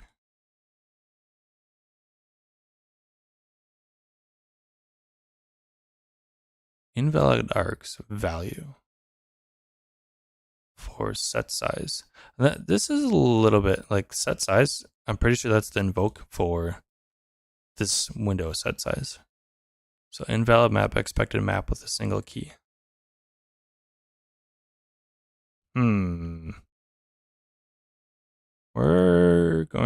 Why is that happening now? Very interesting.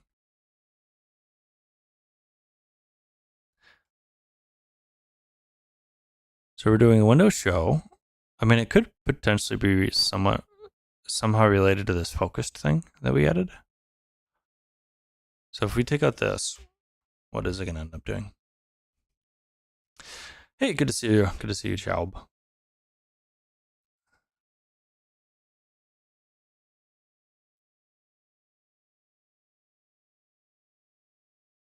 That actually could be.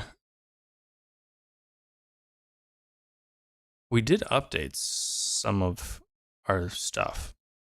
There could be an issue here that we ran into, which is unfortunate. What I'm going to do is I'm presuming that if that is specifically an issue, that we will be able to deal with it in an upgrade. Just so y'all can see it popping up, because I don't have a drag region right now, I'll set it to the center so that when we click this, it'll open it up in the center, so at least you can see it. And then what we'll do is, it doesn't do a whole bunch of it is erroring out. That's unfortunate. Okay.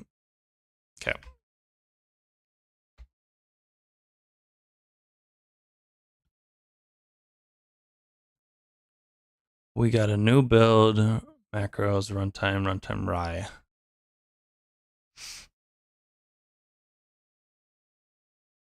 Web view, tray icon, toml edit. I'm going to, can we set the runtime? Or are we using the runtime as a dependency here? Cargo. So Tauri build.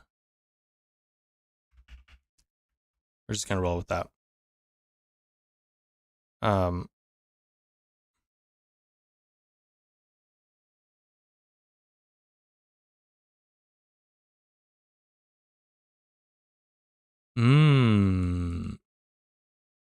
Did it do that? It didn't. I assume that might be fine, but it could be like a weird out of sync issue. We might actually just need to switch to this for the moment. If our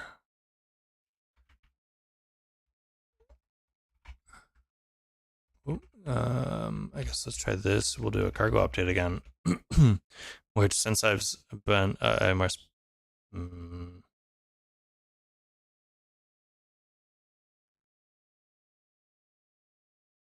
Yeah, it might be fine. Let's try running it and see what happens. If this doesn't work, I'm gonna update to the latest. Yeah, so we're on 12 now. Wait, I said 11, right? Should be 11.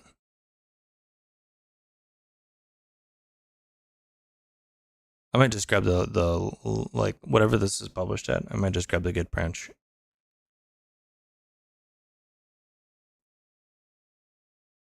Yeah, because that is definitely. Let's just grab the Git branch for right now. Go away.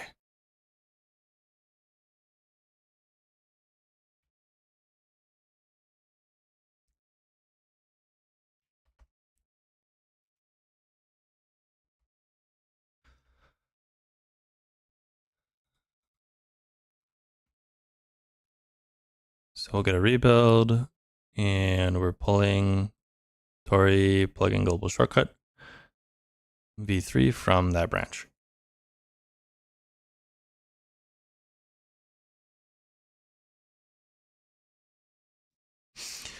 You're wondering how to make a loading screen at the start of the program like the Adobe ones. Splash screen would be the terminology that you want to search for.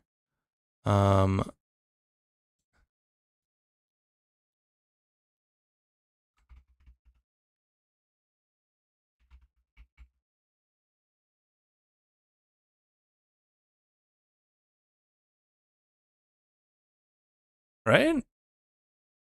We didn't get rid of that in V2, did we? I haven't actually tried that, to be honest, in V or in V2. Unless it was renamed, but splash screen in V1.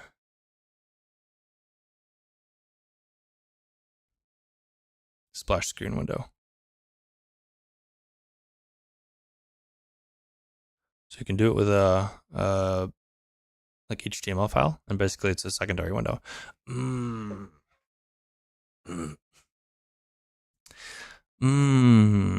Interesting. I wonder if the reason we took this out. So in V2, Windows support is much more robust. I wonder if the reason we took this, I'm searching for it and it's not showing up. So I'm presuming that the reason that if this API was removed, which it looks like it, I mean, it could just not have the docs. But if that was removed, it's potentially because the ability to create windows is much easier than it used to be. So what you can do is basically added as a second window.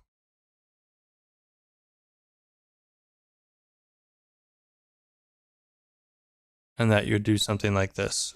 Yeah, I think basically you can do this in V2. So essentially, like, after some like timeout or something, like whatever. Like usually the reason to do a splash screen is because you need to load a whole bunch of stuff. If you're doing a whole lot of lifting, that might be useful, in which case you could do something where like do the heavy lifting, load all the things, emit an event, listen for that event, and then do the swap. So a splash screen shows up once everything's loaded or whatever you're doing, that work is done. Hide the splash screen window, show the main window. So I don't think it was necessarily like that might have been like V0. I think V0 we had a specific API for it where you could specify like a PNG or something. And then we found that web views were more flexible to whatever the users wanted to do there, that it was easy enough to just say, hey, create a second window. And I think we've like, the API hasn't gone away. It's just, it probably would just be a recipe and it just hasn't been written yet. Does that make sense? Hopefully that answers your question.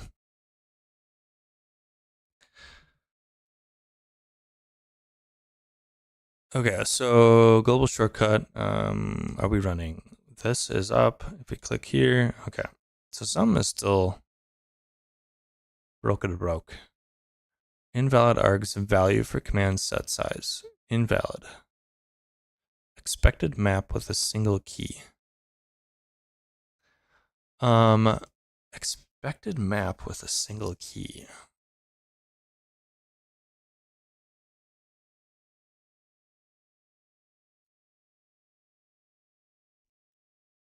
So that update will give us the latest there. I think there is a, let's upgrade our JavaScript side of the JavaScript side of things. It's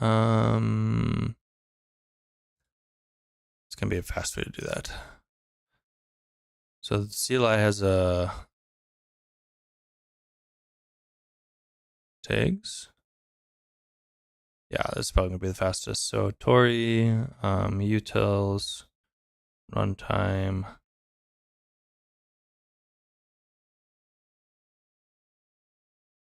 macros cogen. So CLI got a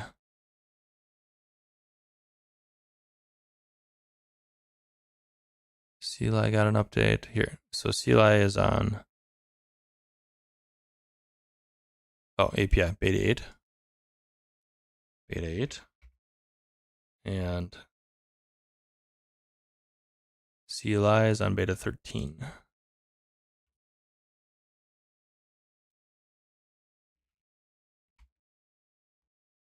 MPMI. So I don't know that I actually needed to switch this to.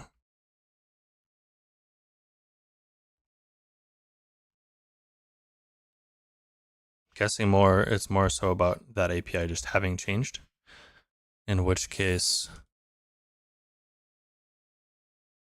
or that invoke has changed, in which case we need to potentially update this code. And the helpers there were just not helping us. Also, the like internal invoke stuff could have changed. So if Rust expects a different input, the invoke needs to change to match, in which case you'd have to make sure to bump both your NPM or your JavaScript side of things and your Rust side of things. Okay, so click. Better. We are getting, okay, so now the position. Set position, invalid type, null, expected in F64. So set position is a new logical position represented in logical pixels. promise indicating the success or failure. So if we say like a const positioned, we should be able to do like a console.log positioned.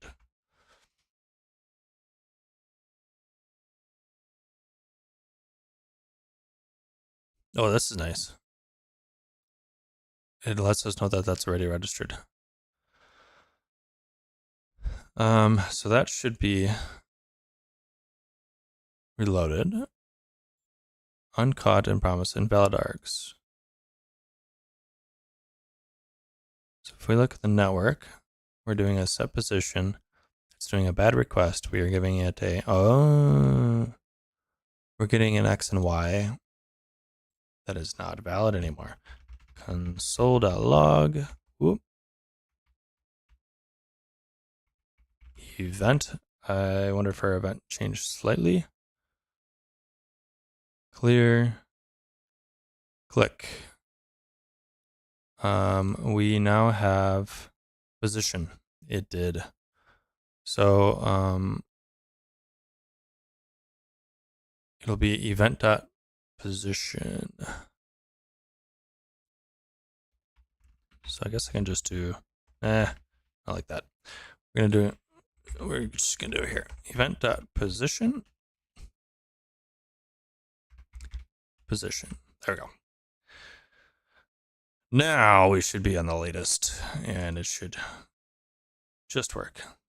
There we go. Fixed. Now the next step was we are attempting to register a hotkey that has been already registered, which makes sense because I know that I had it registered. So we want to then set up shortcut.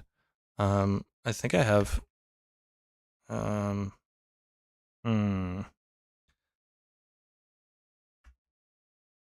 this is Power Toys. So if you're in Windows, this would be what, Alt? Gosh.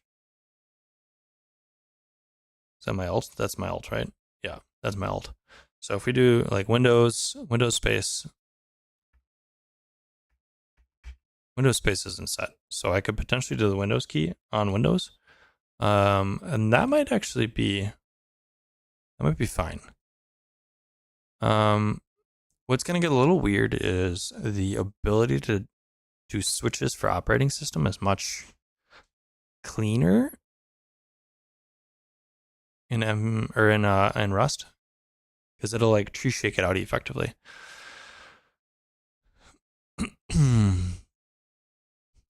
So less so for JavaScript. We want to specifically allow those. We want to, let's go look at the JavaScript API for this global shortcut. We want to register and we need to know like this syntax.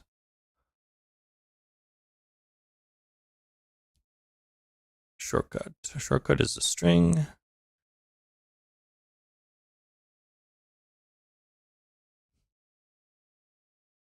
Like, I'm not sure what the Windows key is going to be.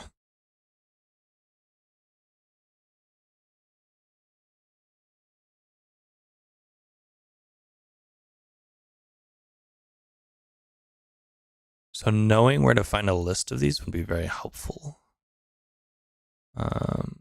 Global shortcut. Do we have anything about it here?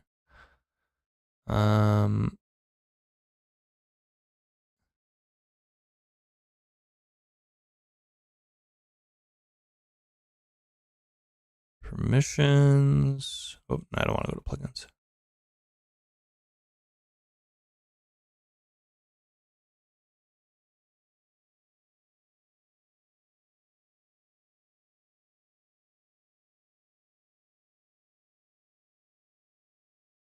Do we have anything? I don't even see anything in here that would be I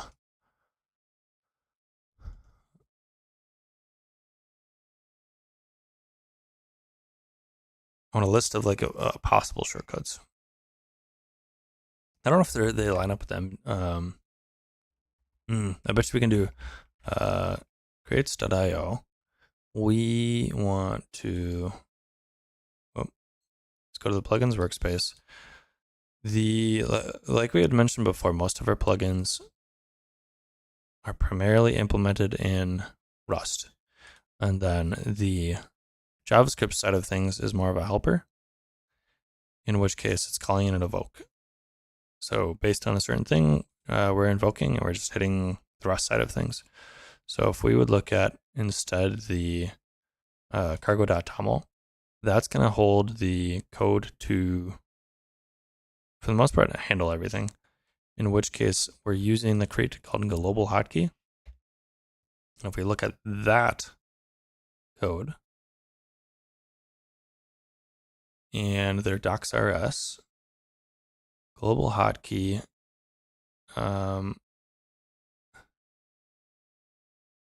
hotkey modules provided by modifiers and one key code.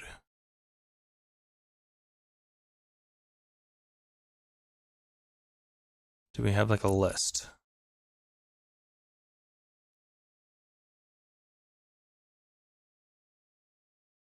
Here we go. Okay, so we would say, can we get like a link to the latest?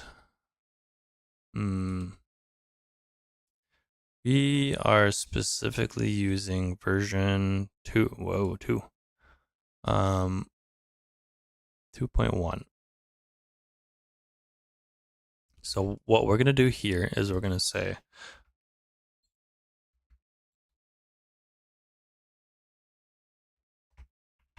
command shortcuts are a combination of modifiers and one hotkey.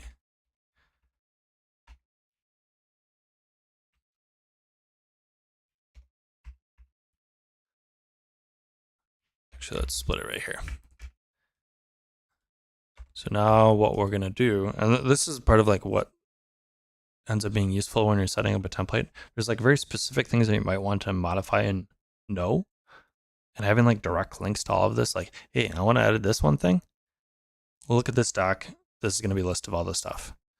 List of modifiers. Boom. List of hotkeys.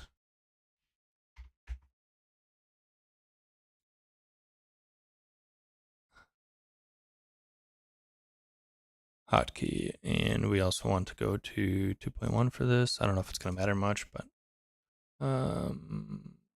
one code key here.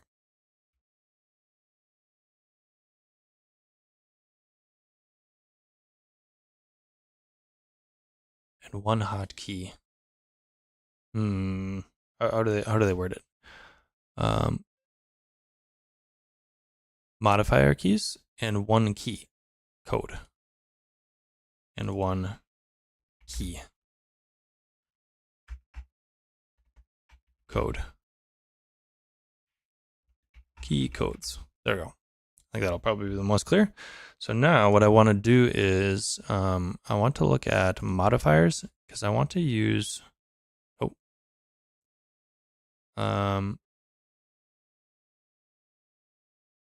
that the list of modifiers?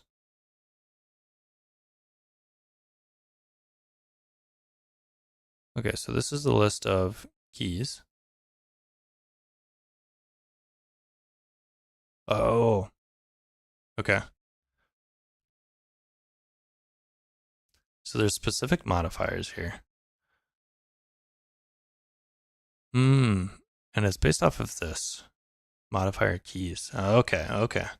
So this has got alt, caps lock, control, function, meta. Okay, so it's used for the Windows logo key and the Apple command or that. Okay, so you could use meta for this. So we could do something like meta plus space.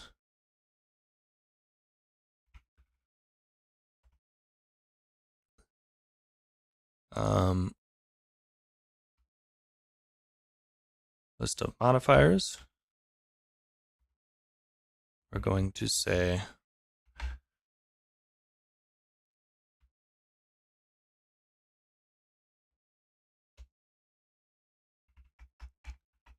based on this spec.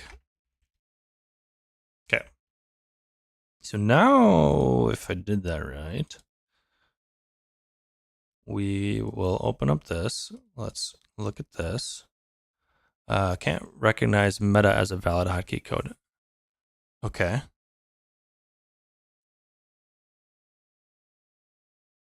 And it could be that, so it's expecting meta here, but once we get here, meta.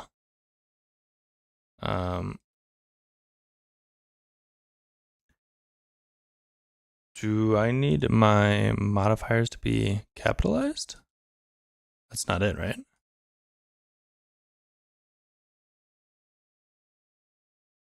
Alt and space, control, okay.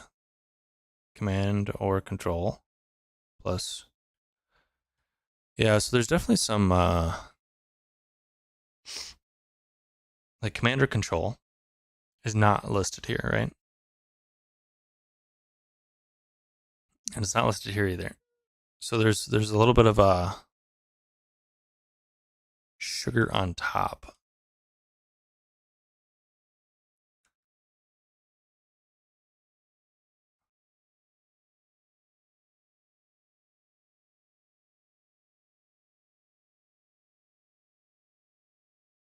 Do we see anything about it here? Would be the question. Invoke, setup, handler.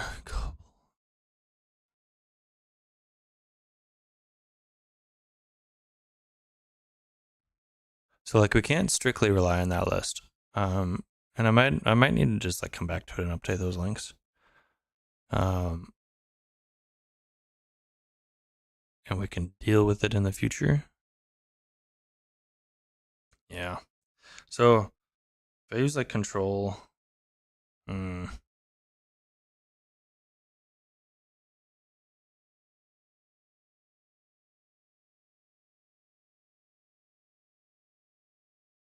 don't have everything listed in here, right? Permissions.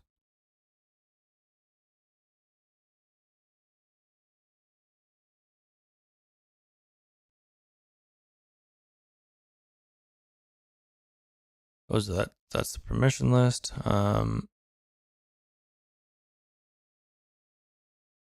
Allow register. Okay. And what was the error that we were getting? Hotkey ready registered, so that was a bad request, and then we switched to meta, and it couldn't recognize meta as a valid hotkey code. If you feel like it should be, please report. Okay, so it's definitely doing something. And we have a meta here, and this is on 2.1, so I'd expect that works. Could try the capitalized version.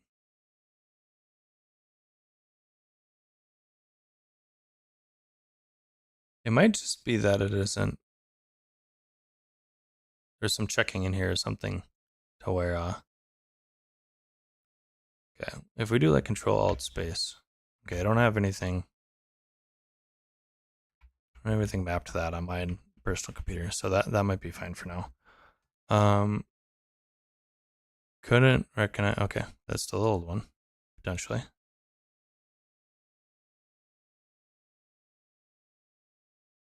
Let's get rid of this log right quick. So now it should, if we hit that, shortcut triggered. There we go. So we've got a shortcut set up and is working, and we're getting this trigger. So now what we can do is very similarly to, actually, let's move it over here. The tray, we are grabbing the current window. This might not actually work because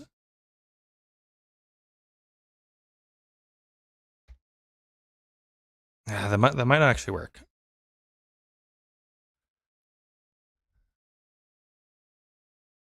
So when we call that, we want to, We also have this in our tray.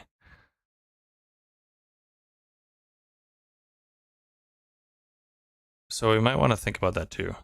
This might be something where we want to abstract this out into a higher level. But basically, we want to just say window.show. And then I think we can do an await.window.center. And I'm pretty certain we can just make this async and be all set. So now, hotkey already registered. And this, again, it's that same mounting issue. Let's start from refresh. We'll kill it and restart. So I think, this mounting issue should mostly be a dev time issue. I don't think we're going to once a user would run this and get a release build and install it. I don't think they're actually going to run into this situation where this gets mounted multiple times. So the fact that it's registering it multiple times might not actually be an issue. So it opened it up and it's hiding it. So if I do that shortcut, it's doing the thing. Oh, I need to do navigative change. So we need to show it and then we need to focus it. So await window.focus set focus. So that way, once we stop giving it focus, it will then disappear.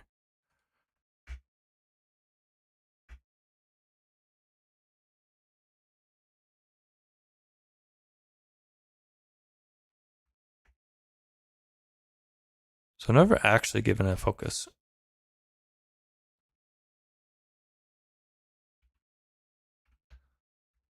Or it doesn't seem like I've given it focus.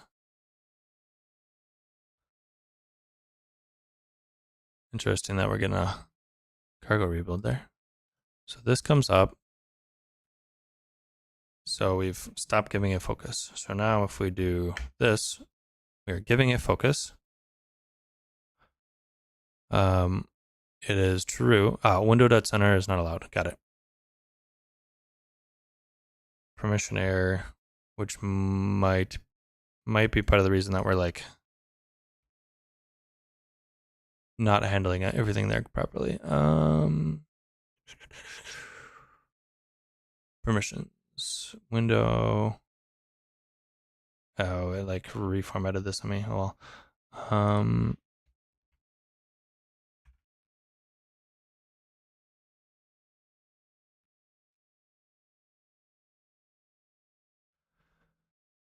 okay, we'll get a clean build. This will give us shortcuts. Once we get this working, we have shortcuts and we have that. And then I think it might just be notifications. And I think we can pull in Rust code for shortcuts.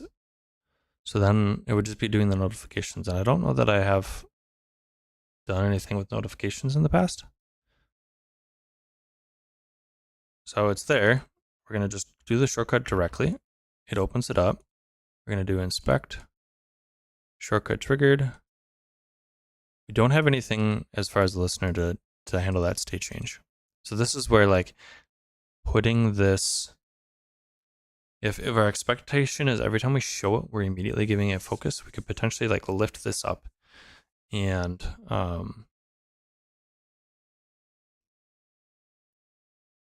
think I'm going to do that actually. I'm not a huge fan of doing we'll copy and paste it for now. We don't need all these listeners. Okay, you need to go away. Go away. Go away. I'm not a huge fan of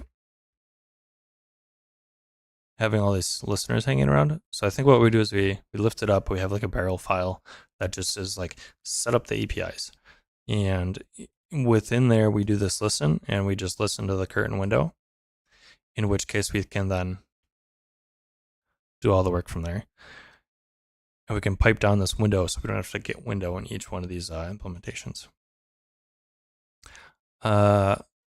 So that's fine. I'm actually going to just take out this log for now since we don't need to specifically deal with that. This is a show, set focus in the center. I'm also going to just set the size too. Same situation. I don't know that I'm keen on copying and pasting, but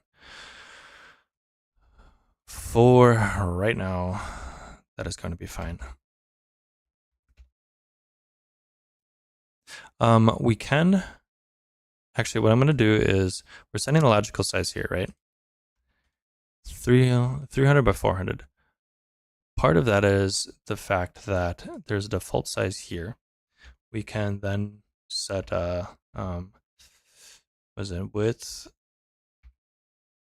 of 300 and height of 400. This will give us a default. We might want to change it based on the click here. I'm fine having just the default be this. And then in this case, we're just using the default. And we will just put a note here. Uses the default window size and centers. So now we should be able to, when we click this, it pops up. We stop giving it focus, it goes away. We hit our shortcut, it pops up, and it moves it immediately to the center to where we have focus. And when we click out, it goes away again. Whoop, I did it again.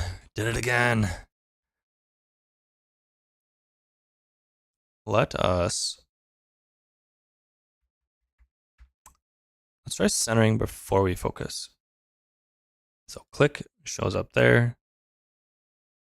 Hide. You can see a little bit of a by the time it shows it, it's still like recentering it. So it has to show it and then immediately recenter it.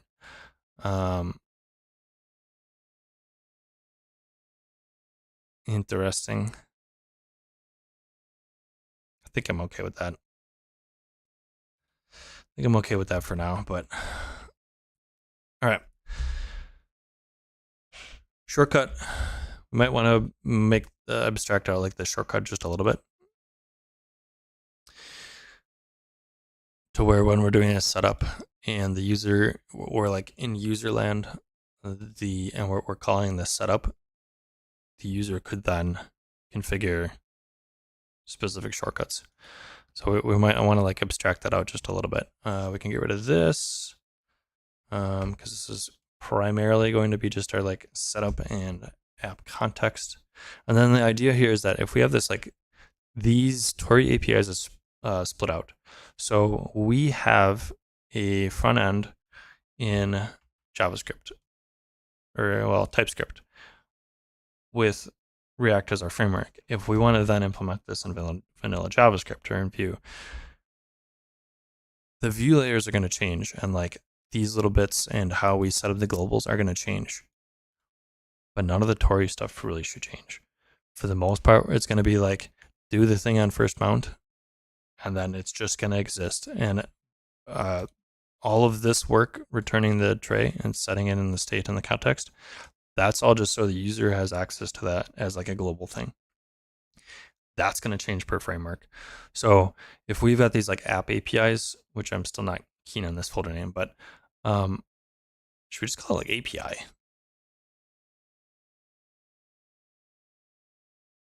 I mean, I guess I could do Tauri just as lowercase feel better. App API. Sure. Update. Save all. Good. All that should be like abstracted out. So then what we could do is these view layers can be something that we can sort of like change and allow the user to like swap in one versus the other. So the only thing left, I think, that I would want to do for JavaScript and with our implementation in React would be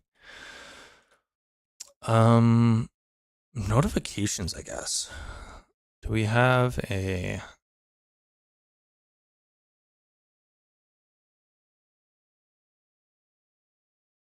notifications? Okay, so that is a plugin. Yep, plugin. And effectively what we'd end up doing would be we're setting up a global already to allow the user to add menu items in their app as needed. And honestly, like we could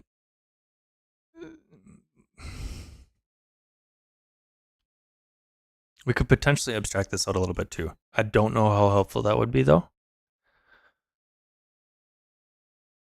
I don't know how helpful that would be, but we could potentially abstract that out a little bit to where it's all just handled in this opening up random windows. What time we got? Do we just send this real quick? I've got notifications set in. I think we'll save this for next time. What we'll end up doing, we don't have any Rust docs here either. Interesting. Yeah. Send it. Stream all day. Yeah. I'd like to. Randomly start a subathon. Yeah. I need to. I guess I have like the whatever the YouTube member thing is now. I just haven't bothered setting it up.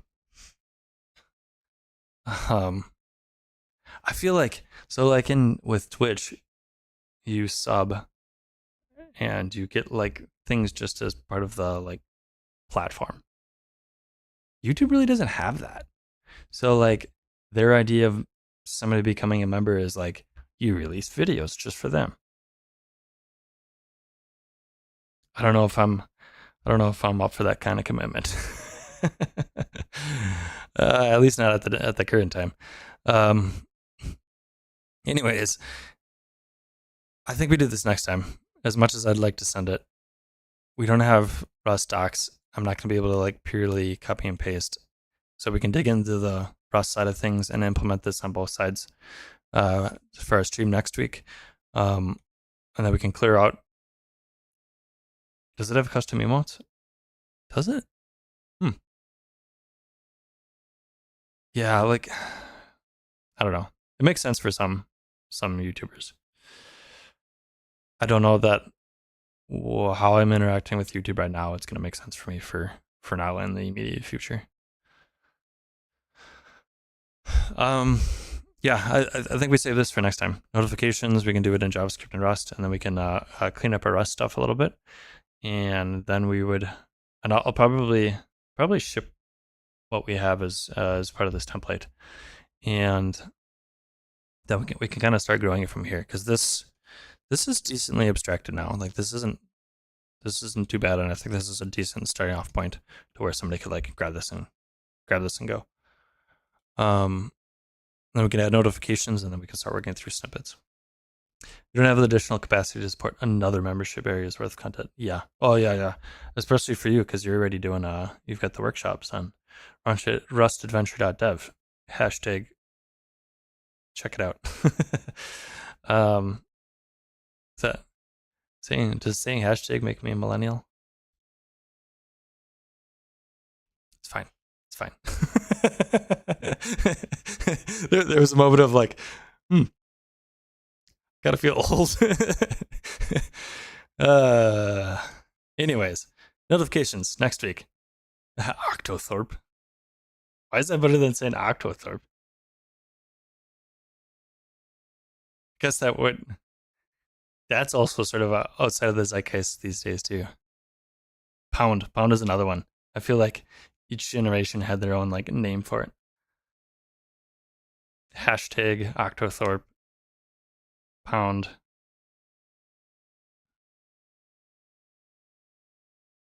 Whatever.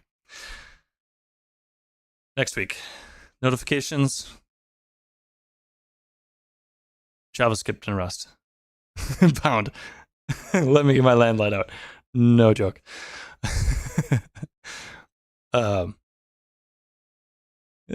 If you don't know any of these words, you might not be older than a millennial.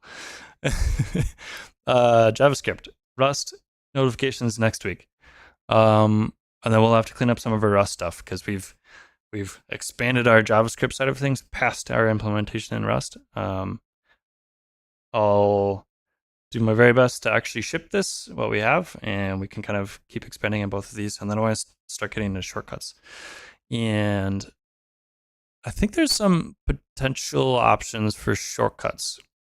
Excuse me, snippets. Snippets as in like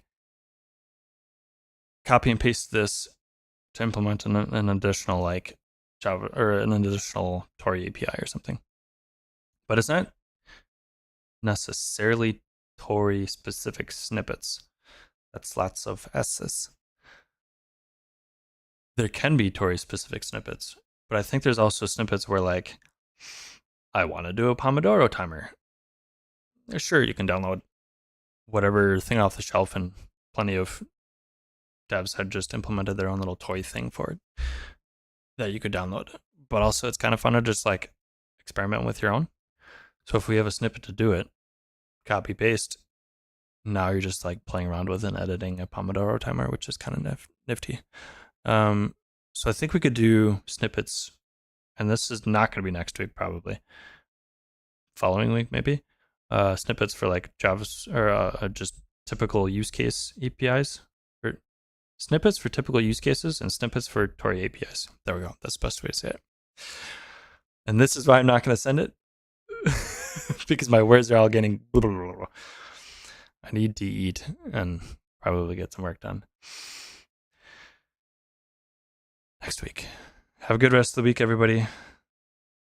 See you next Tuesday. Bye.